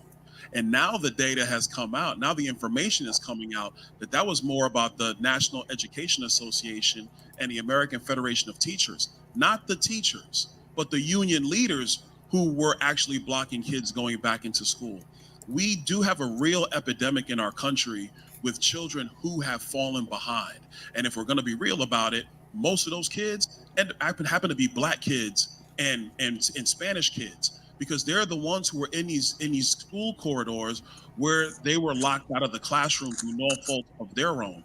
I think the recipe for success going forward is you have to go to a more dynamic education system where parents are prioritized, not the system being prioritized. So if parents can look at their child and see, hey, you know what, my son's not where he needs to be, any mother, any father's gonna go get that child help. That's what we do as parents. We're gonna do that. But if we leave it in the hands of the career bureaucrats and the career administrators, and I wanna be clear, not the teachers, because it's not the teacher's fault. It's the bureaucrats, it's the administrators, and unfortunately, it is the union bosses. Those are the people who are not prioritizing our children. We need to put parents back at the head of the table when it comes to this. Okay, so I agree with that, and I get head of the table, Congressman, but respectfully, when we say we're going to go get that help, so when I needed to get that help to get my daughter on task to go from the charter to the public, that help costs about $400 or $500 that I did not have. So the tutoring, the extra help, all of that, the stuff that she got for free in the public school, the tutorials was helpful. So when you say go get that help, how? Like, who's going to pay for it? Like at the end of the day, there should be some safety net, in the public school. Don't you agree? That can give that help that you're talking about? I'm not advocating for getting rid of public schools. Okay. I want to be clear on that. I do not advocate for that position. There is definitely a place for public schools in our communities. They have all the infrastructure. They have most of the kids right now. Most people aren't going to leave their traditional public schools. But you have to give parents who are looking for an ability to find something else that ability to do so.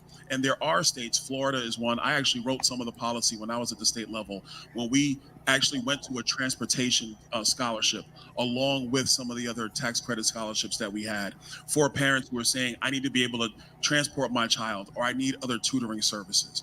I personally believe if you look at Title I funding at the federal level, instead of just giving that to the State Department of Education and to local school districts where they might buy a book mobile that drives around the neighborhood or do other things within the school, give that money directly to parents. So if they need tutoring, they can go get those resources.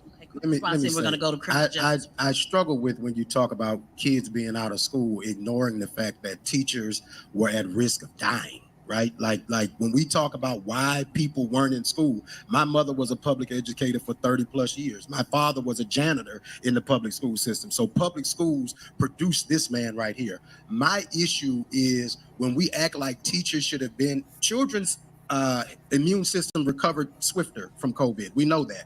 But adults were dying by the droves. Kids were coming to school. My daughter brought my mom, who's 70 something years old, COVID, right? Now, by the grace of God, my mother survived and didn't have some of the outcomes that other people did because she's a healthy individual that takes care of herself. But that would not have been true for a lot of people. When we are making policy decisions in critical moments like that, the safety and the welfare of the people has to be the priority, because I can't educate a child that's dead. I can't have teachers teach children that are dead. So if these educators are dying by the droves, we're going to bring them out of the building, protect them, and bring them back. Now, and let's be clear, we had never faced this as a nation.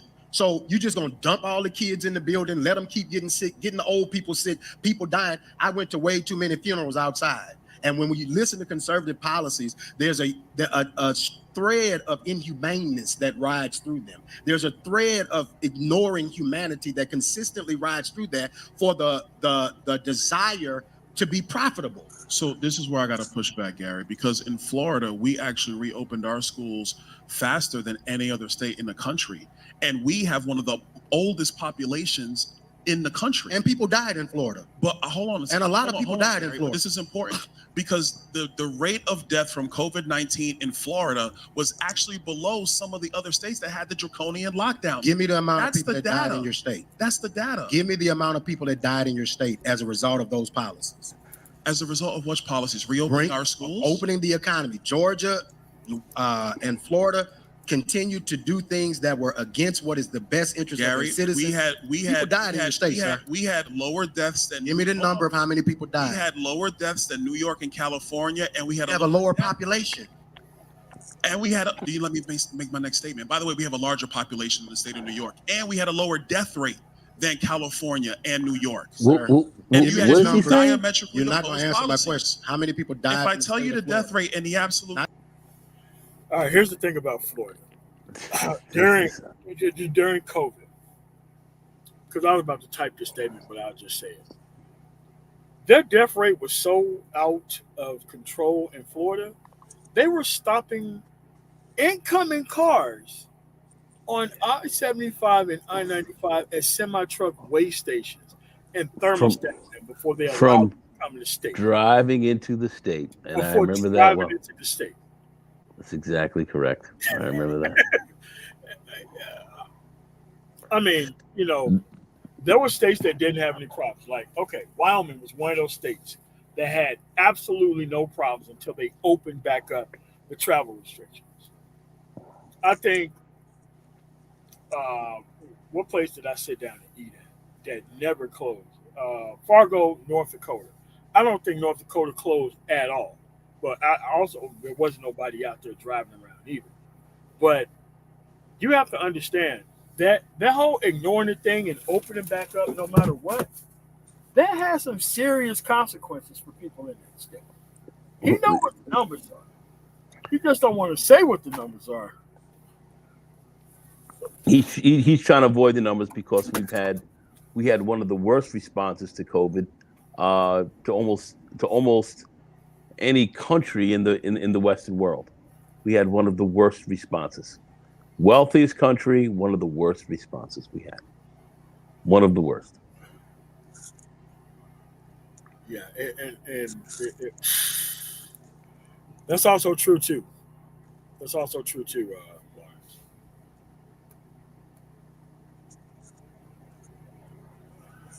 So let's keep going.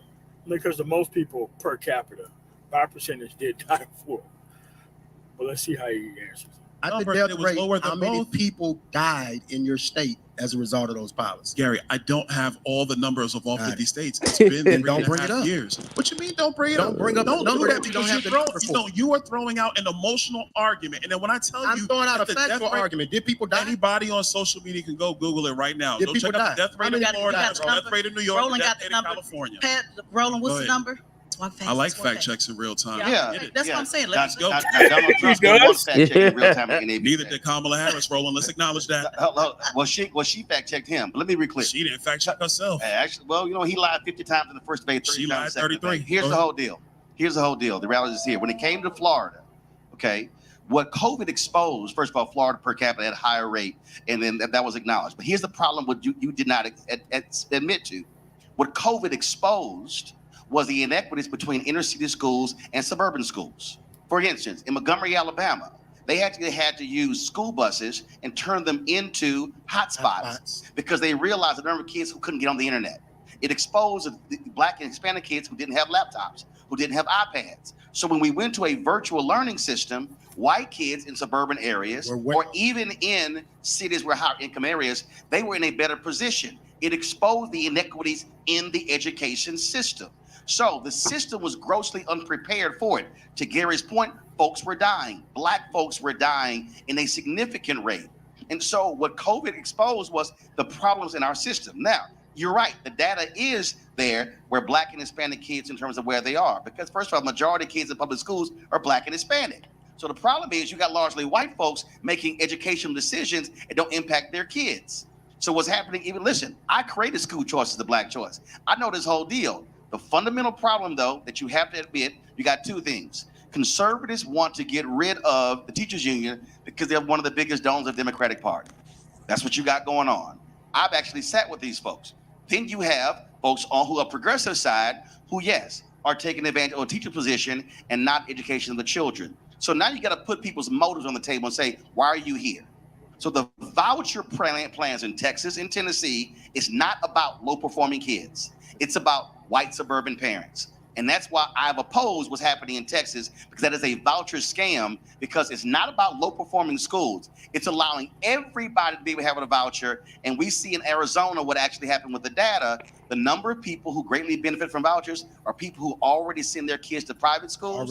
And the private schools are not creating new seats for Black and Hispanic. Only thing I'm going to say to push back on that is that the end point of what you said, Roland, there's a lot of subjective conversation in that about how it's only, about how it's only for white kids. What I'm telling you is that the reason why I support vouchers or support scholarship programs is because I want to give every parent that ability to make that decision. You want to give it, but I have voted for it. I'm just very curious. I'm on the record. I'm very curious. Do you want the folks to get vouchers who right now are in the worst performing schools, or do you want anybody to access it? Who should get it first? Well, first of all, what I believe in is a universal system. In Florida, who got it first were kids who were in low-performing schools. Right. That's what we did first. How long was that program?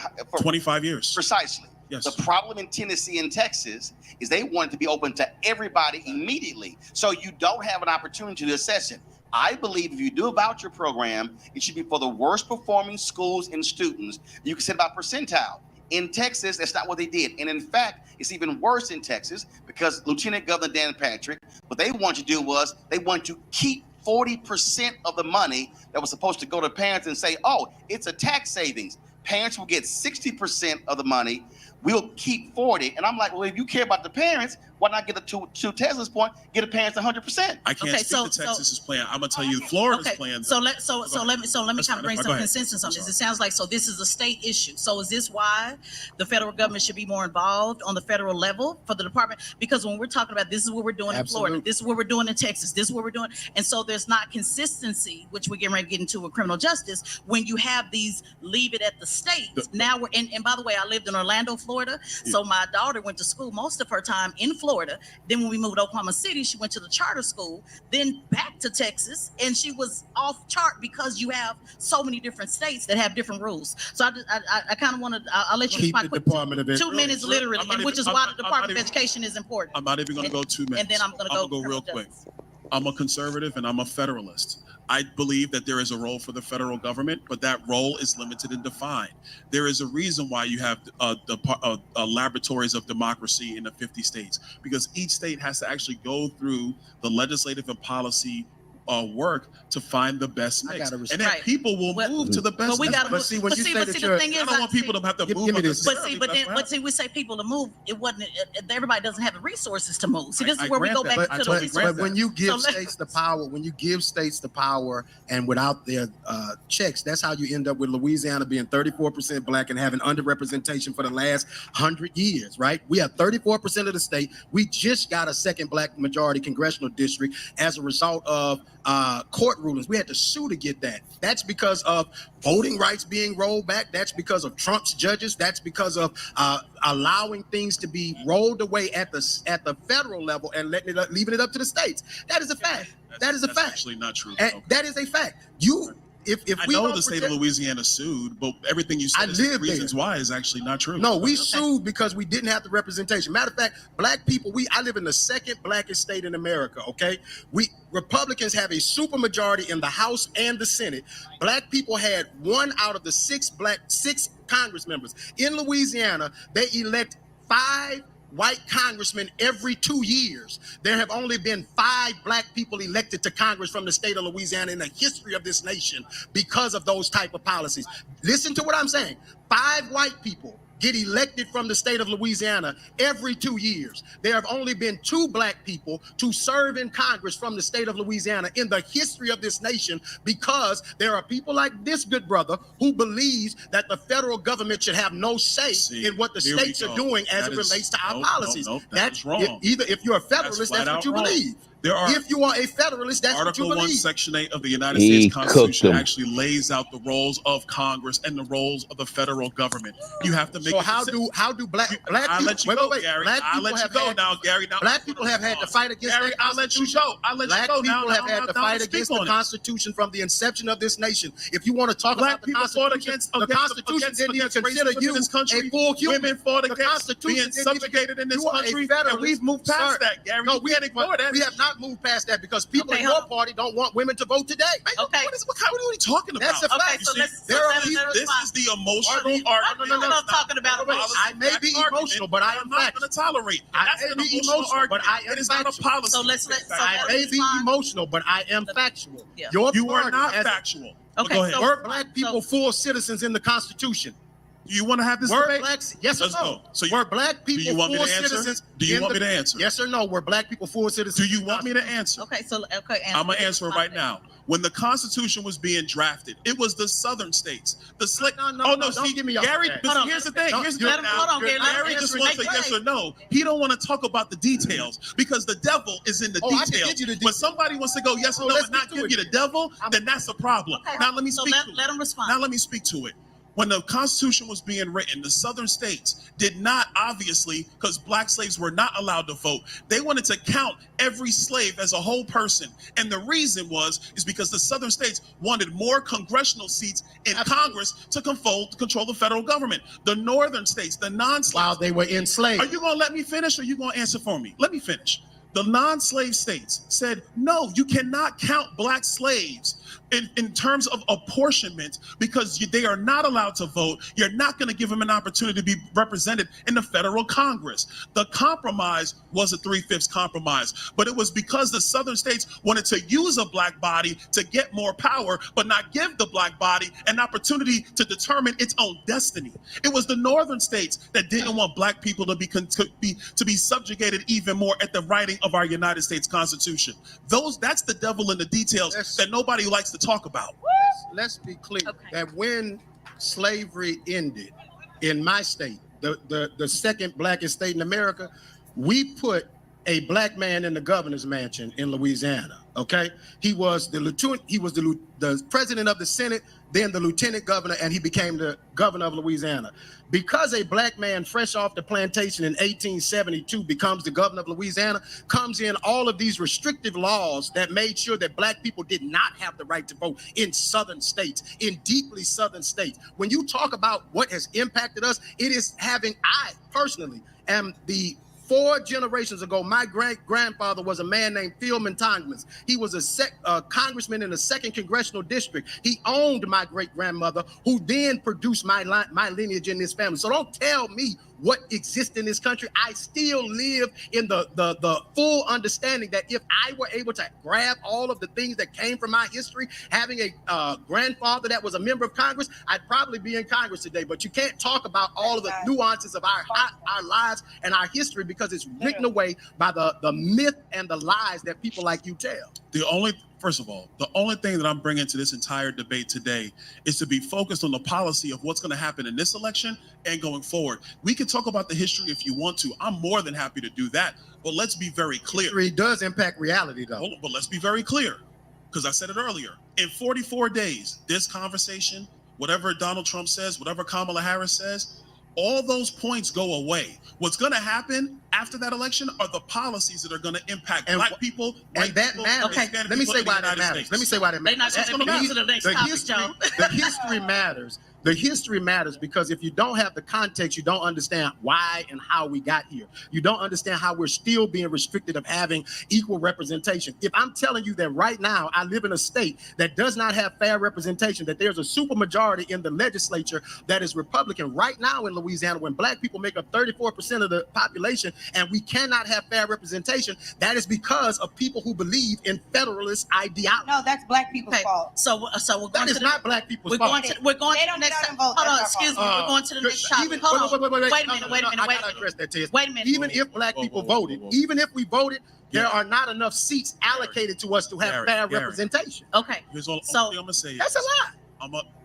Only thing I'm gonna say is, I'm gonna give it back to Tez. We disagree on some of this stuff, not the history. I think we mostly agree on the history, but we disagree on some of the outcomes going forward. But I think it's important because we don't have that much time left. Right. Let's give it back to Tez. Let's see what she wants to take.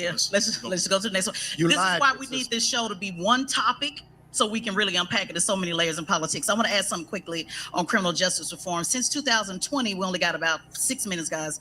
Over 1,000 black people have been killed by police. What reforms do you think, again, this is a big question, and I know we can't answer it all, but what reforms do you think can change the game and make sure that cops are held accountable? And my question is, Donald Trump has talked about ending qualified immunity on the federal level. Do you support that, and why? Well, a couple things. One, I think there were competing bills in the United States Senate in I believe it was the summer of 2020. There were competing bills. There was the Tim Scott version of the legislation, and there was This guy voted and said he was going to vote against the George Floyd Justice and Policing Act. So let's see how he's going to clean this shit up. And I forget I think it was the George Floyd policing bill, the Justice and Policing bill. That was the other one. The two bills were actually quite similar.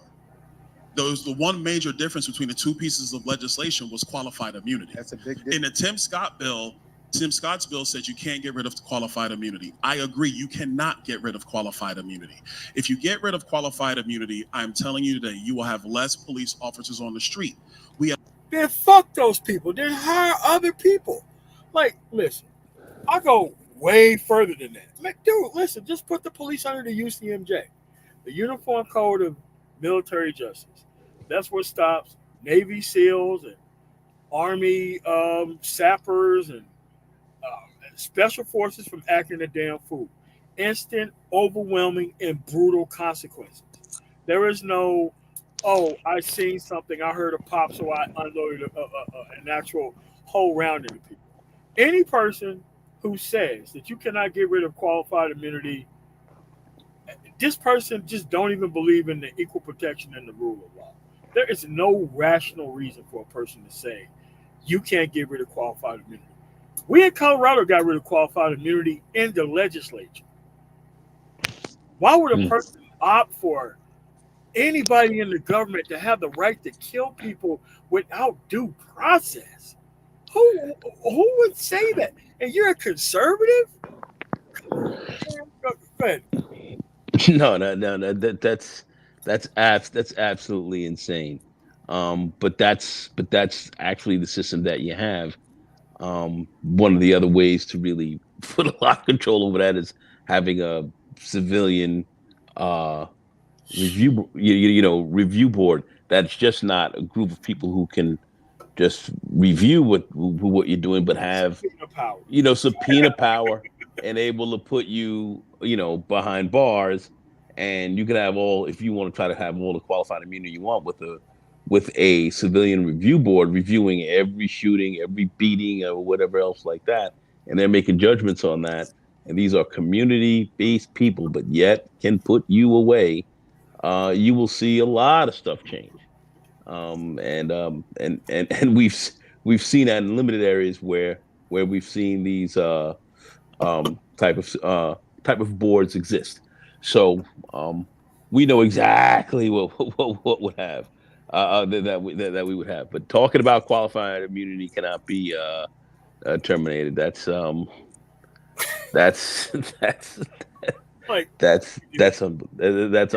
Give nobody who works for the government the ability to kill people without due process. And I mean, it came stupid to the fact that, oh, he got a gun, pop, just became, oh, I was scared for my life, therefore I had to shoot. I mean, it became so much of a joke because everybody used the same excuse. I was so afraid as a trained professional.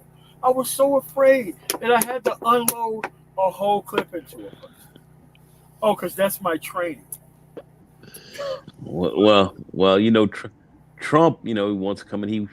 He wants he says qualified immunity. Rid out. Just let these guys run amok, man. He's about But letting he them run said it amok. multiple times. I mean, even during his first, I mean, when he was on the campaign trail in 2006, 16, he was talking about letting these people run wild and roughing people up for no reason.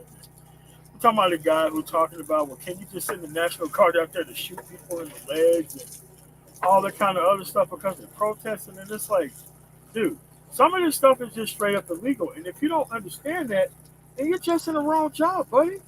That's all it is. But this is your conservative. This is your black conservative here. Anyway. All right, well, man,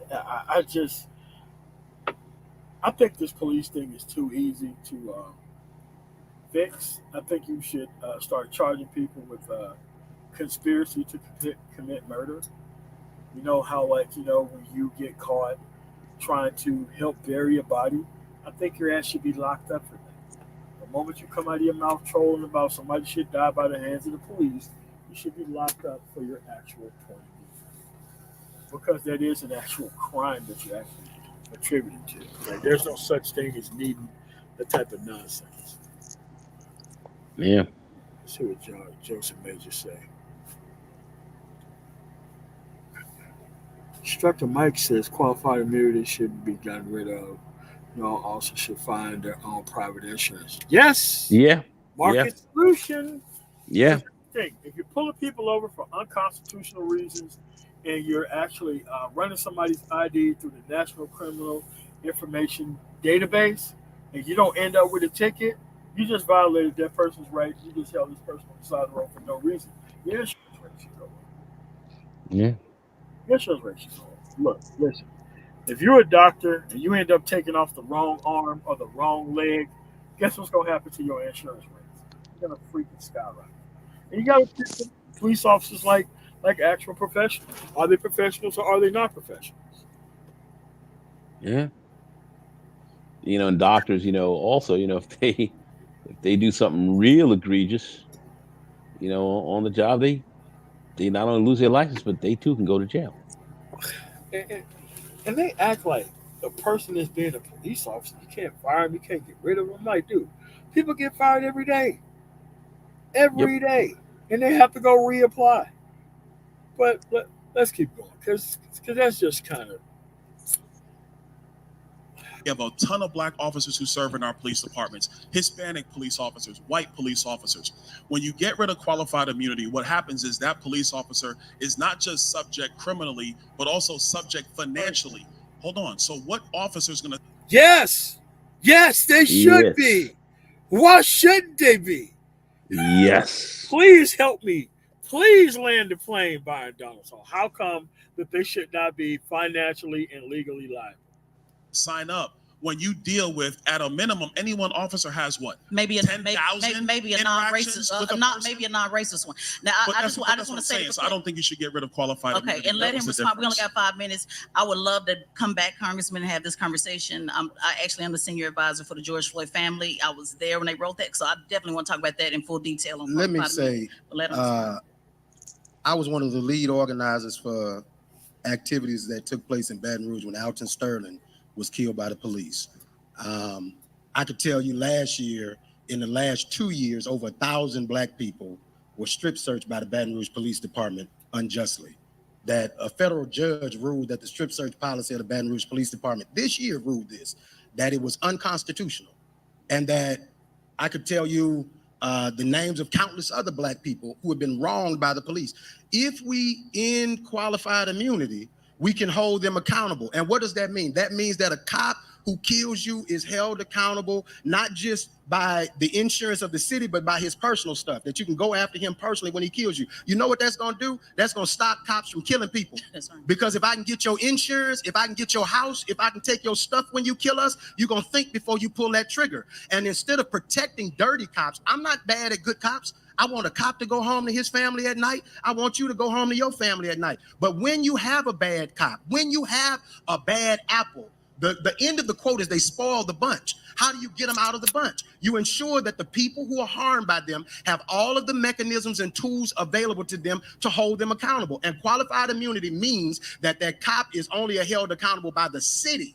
Meaning, if I go out and shoot you, the city's liable for my decisions, not me. That means my wife, matter of fact, when a cop in Louisiana killed Ronald Green, when he thought that he was going to lose his job and his retirement, you know what he did? He took his car and ran it into a tree and killed himself so his wife could keep his insurance. So if I take away qualified immunity, I'd rather that bastard run into a tree than kill somebody else. Woo. Okay, so closing thoughts. We have a major election coming up. I think we have understood that state politics is very important. That's one of the things I'm always talking about. We talk federal, Trump, Harris, Trump, Harris, but it's important that we also talk about it on the state level. Can you give me closing thoughts in maybe about a minute or so, and Gary, on what people need to be looking at? What should they be looking at? What's most important in this upcoming election? Well, when it comes to the presidential election, there are three things that are massively important. Who's going to do a great job running this economy and making sure people can thrive? Who's actually going to secure the southern border? Because there's been 15 million people that have come into our country illegally. And who's actually going to get us out of these conflicts across the globe? No matter how you feel personally, when Donald Trump was president of the United States, we were getting out of foreign conflicts. We were not engaged in other wars. Vladimir Putin was not looking to take property or take other countries because, quite frankly, he wasn't going to mess with Donald Trump. When he was president, the southern border was secured. That is a fact. And number three, when he was president, the economy was significantly better than it is right now. That is a fact. Conversely, Joe Biden and Kamala Harris comes in. Vladimir Putin has invaded Ukraine. Israel was attacked on October 7th. Our enemies do not respect them and do not fear them. And that's the actual truth. The southern border will remain wide open. Instead of 15 million illegals, it'll be 30.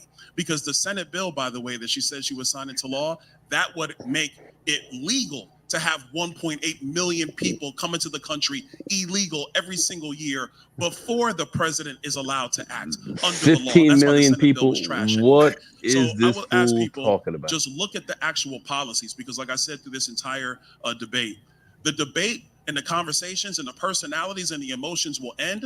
The policy is what remains. Okay, closing thoughts, Gary. I can't list all of the things that Donald Trump did that were detrimental to black people. But I can tell you that if you go to Gary Chambers Jr. on social media, there's a post where I have 15 rulings where he's appointed judges and the impact that they have on you. When you talk about what does VP Harris offer you? She offers you a plan that's clear about what she's going to do to impact your life, working class people's lives. You don't need to fall in love with politicians. That's one of the main problems that we have. We want to like and love the people that we vote for. You may not like her. You may not think she's the best thing since sliced bread, but read the policies and ask, do those policies impact your life, and how will it make your life better? And talk to your cousins. There's a false narrative that my good brother and others try to carry out there that black men are going to the other side. 80+% of black men have voted on the right side, protecting their humanity, protecting their pockets, and advancing their communities. Black people cannot put our humanity on the shelf for our pocketbook, because they will kill you on the street like a dog, and then you're going to call somebody like me to help get you justice. So the question is, listen to the people who fight for you every day. The good congressman represents a district that's majority white, but he tries to tell black people what to do. Y'all have a good evening. Ooh. Damn. Well, that's been 10s on 10. Give a round of applause for Congressman Thomas. That was and Gary Chambers. He dropped the hammer on his ass. Oh my God. Damn. No lies told. Damn. Fun fact. Byron Donalds tried to get his black wife to actually pay for his actual divorce. That he divorced to get with the woman that he's with now. And next thing you know, he's a congressman doing their little bidding over there. Okay. All right. So what I'm saying is this. And I'm talking about consecrated conservatives. mostly male, because I don't know. I mean, misunderstood is one. I know the arena vet. That's two. That's just two that I know of. But the most of the men, especially within this space, who claim to be conservative, because this is not even about the women, they're just full of shit. They don't have access to women, but they believe in this so-called mythical black family shit. And they spend their whole time online 2 or 3 o'clock in the morning complaining about the same women that they don't have access to. But they're all conservatives, but they're only conservative so that way they can complain about the outcomes of the black community, not really what type of policy, because they don't participate in any type of election. and Period. what kind of conservative women do they have around them? At all. Like the whole thing is complaining about conservative liberal women that they want to be conservative enough to pick they dumbass, which don't work. Because if you look at this debate, the COVID deaths, undeniable. We cut so much money from being actually donated to the federal government that revenue came in, complete horseshit. We're going to get rid of the Department of Education and there's going to be better outcomes of education. Where do you get that from? Men. Keep not understanding that the PPP loan is just crazy. It's just crazy. No, it's like Byron. Excuse me. It's like Gary Chambers said. Federalists.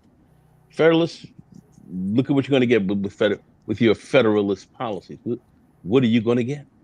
What are you ultimately going to get? This is what he's railing against. This Byron Donaldson. On the screen. Read what's on the screen. Oh, let me see. I have not seen a true black conservative in this space. If there was, I would have been there. Isn't this what you keep saying? That's all I keep saying. That's you all. Keep saying. You keep saying. That's all. That's all I say. That's all I have. A black conservative who's not a content creator.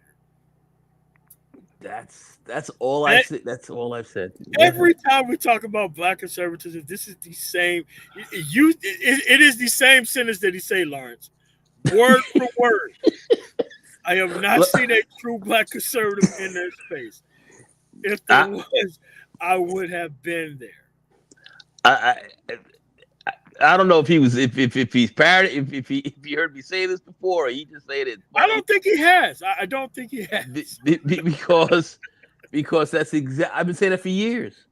I've been saying that I have been saying that for years. I have not seen one. I have not seen one. It is Jay Sean one, but Jay Sean isn't an actual content creator. But well, it's about shit working and it works for the federal. I mean, but Jay Sean also knows how things work. Yeah. Jay Sean knows how things work. He understands how things work. Yeah, he said he never heard you say it before. So okay, so no, he never. Lawrence, I swear to you, I've been saying that exact same. And we'll see how long I've been saying that. How long have I been saying that? At least 5 years. At least 5 years. At least. So that's slightly before the 2020 fucking campaign. At least. So it's funny. It's funny that you say that because that's exactly how I've seen it. So that's what we've seen. And once again, here we have this guy, Byron, and he's up in here, call himself a black conservative. Look at what these guys are talking about. Where is any of that really seriously beneficial for us black men, who are hardworking, people who want education, people who want to have, great jobs, want to have money, definitely want to have a good family, definitely want to live in a nice community in a nice area. Yeah, that's down, and just look at what these guys are talking about, and You're talking about what's Lawrence really guy who actually put shit on the books, did the actual work legislatively. I'm not going to say which bills, but all the things that you have PhD bullshit because Dr. Lawrence guy, his actual PhD himself. But yeah. you have people in this space who take credit for the shit that he's actually doing on the ground, which is wholly disgusting. Very accurate. Wholly disgusting. And look, people can see that Byron Donalds is bought and sold by his wife and his district and corporate America at all. That's not hard. Not at all. Not at all. Just do the work, man. But these people came here to grift off of lost men, and I don't know how that's going to be able to work. But what I'm saying is, like, once this election's over, we have to restart the conversation about politics, because now we've been here 2 election cycles. We've been here for the 2016, and we've been here for the 2020, now 2024. There is no rational reason for you not to know how the system works. There's no rational reason for you not to be picking a side. And look, I would love for there to be actual black Republicans over there going for the stuff that we're actually going for on the actual left here, because we care about equal protection under the law and things working. That's what we care about. Because when the system is fair and equal and things work right, everybody wins. Because they start off with doing the shit to us. Then they start to do this shit to rural whites. Then they move that shit up to middle income white Americans. And then all of a sudden ain't nobody got no rights. So people have to understand that. This whole how you get locked out of not being able to get a loan from your actual bank, that shit was tested out on a group of people. Yeah. Yes, it was. Yes, it was. Yes, it was. Like, I didn't know how police was tuning up people in like small town rural America until I seen it with my own 2 eyes. I did not know Kentucky, Tennessee, Arkansas, these police were beating the shit out of these dudes in rural communities. The same way that shit's happening in the black community. I had no idea until, like, I started going into these areas and I started seeing these people in actual stores. I'm like, whoa. They doing what now? Yeah. People are getting down with it, man. So what I'm saying is, like, look,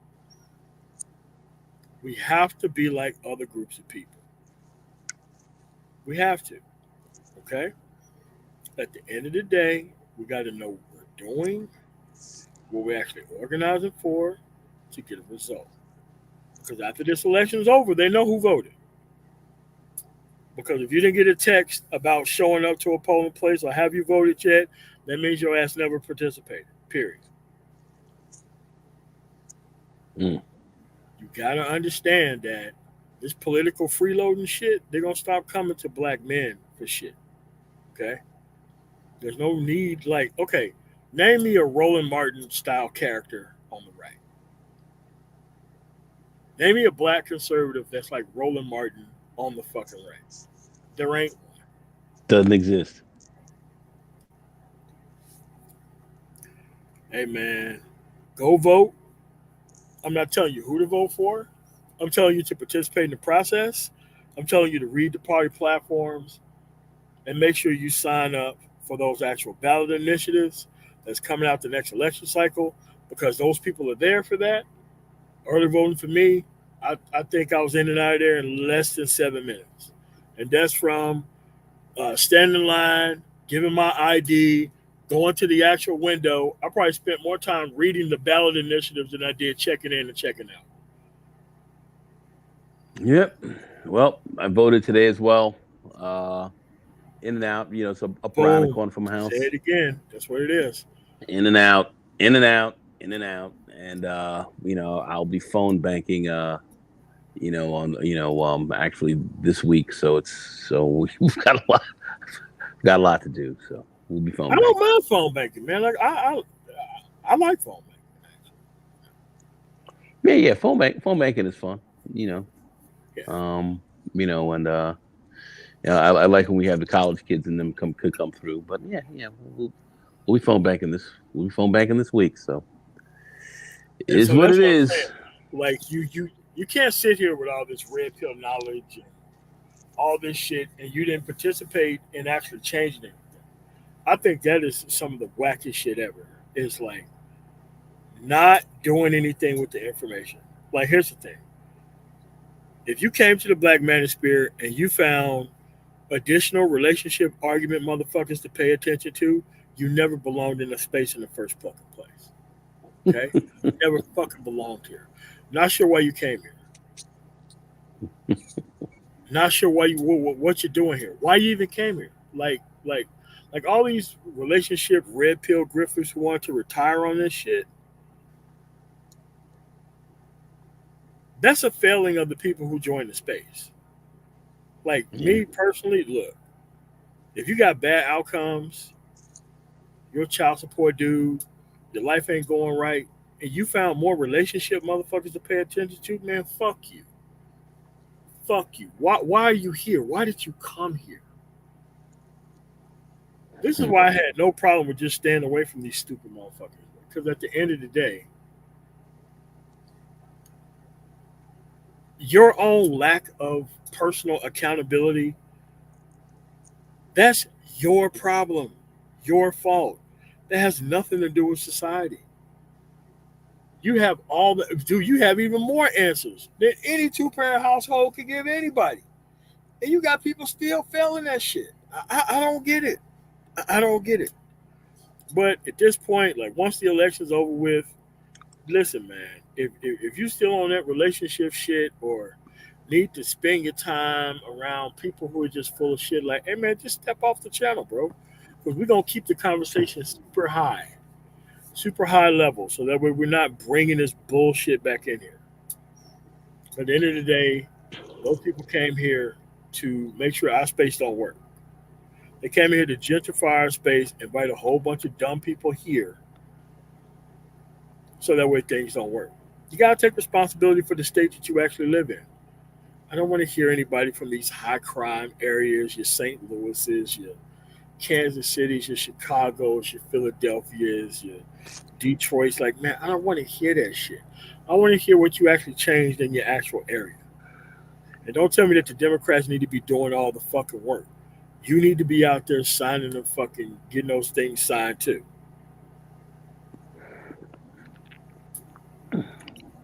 That's accurate because basically it's all on one side. It's all on one side. Oh, what are the Democrats? What have they done?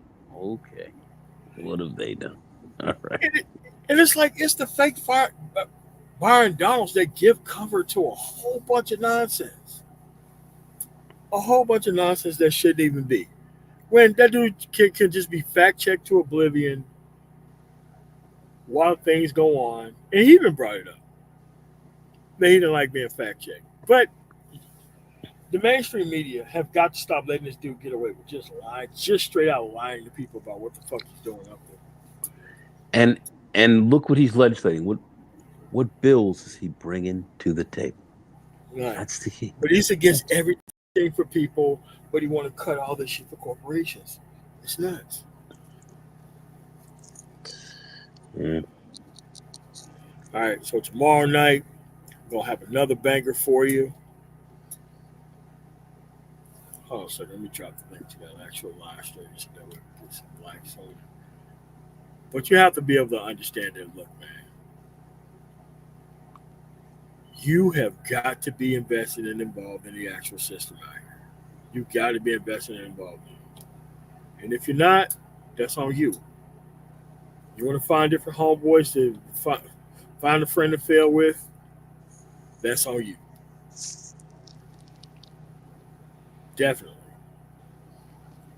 That's a fact. So, with that said, Gone, do you have anything else before we get up out of here? Thanks for having me on, MOT. This was a good one. All right, no problem, man. Look, I'm not sure what your actual schedule looking like, but early voting, early vote wherever you go.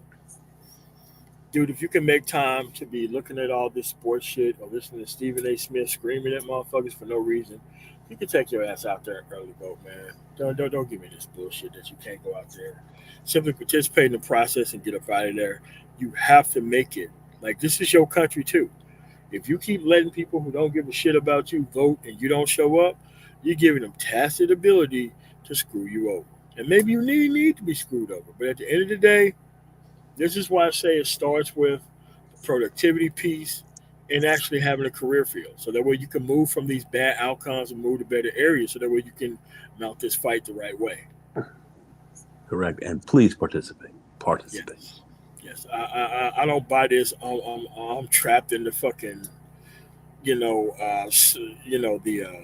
inner city, man. I ain't even trying to hear that shit. I'm not trying to hear it. And at the end of the day, people that are trapped in the inner city need to be out there even more, making sure that you're being fairly treated, not less. So with that said, I want to thank you guys for coming through and lasting nearly 2.5 hours. We're going to be doing more live streams. I just want the election to be over with before I start back up, because we just got to get this step over with and get this separation down so that we can move on. Thank you guys for coming through. And man, tomorrow you guys have a really nice rest of y'all night. Peace.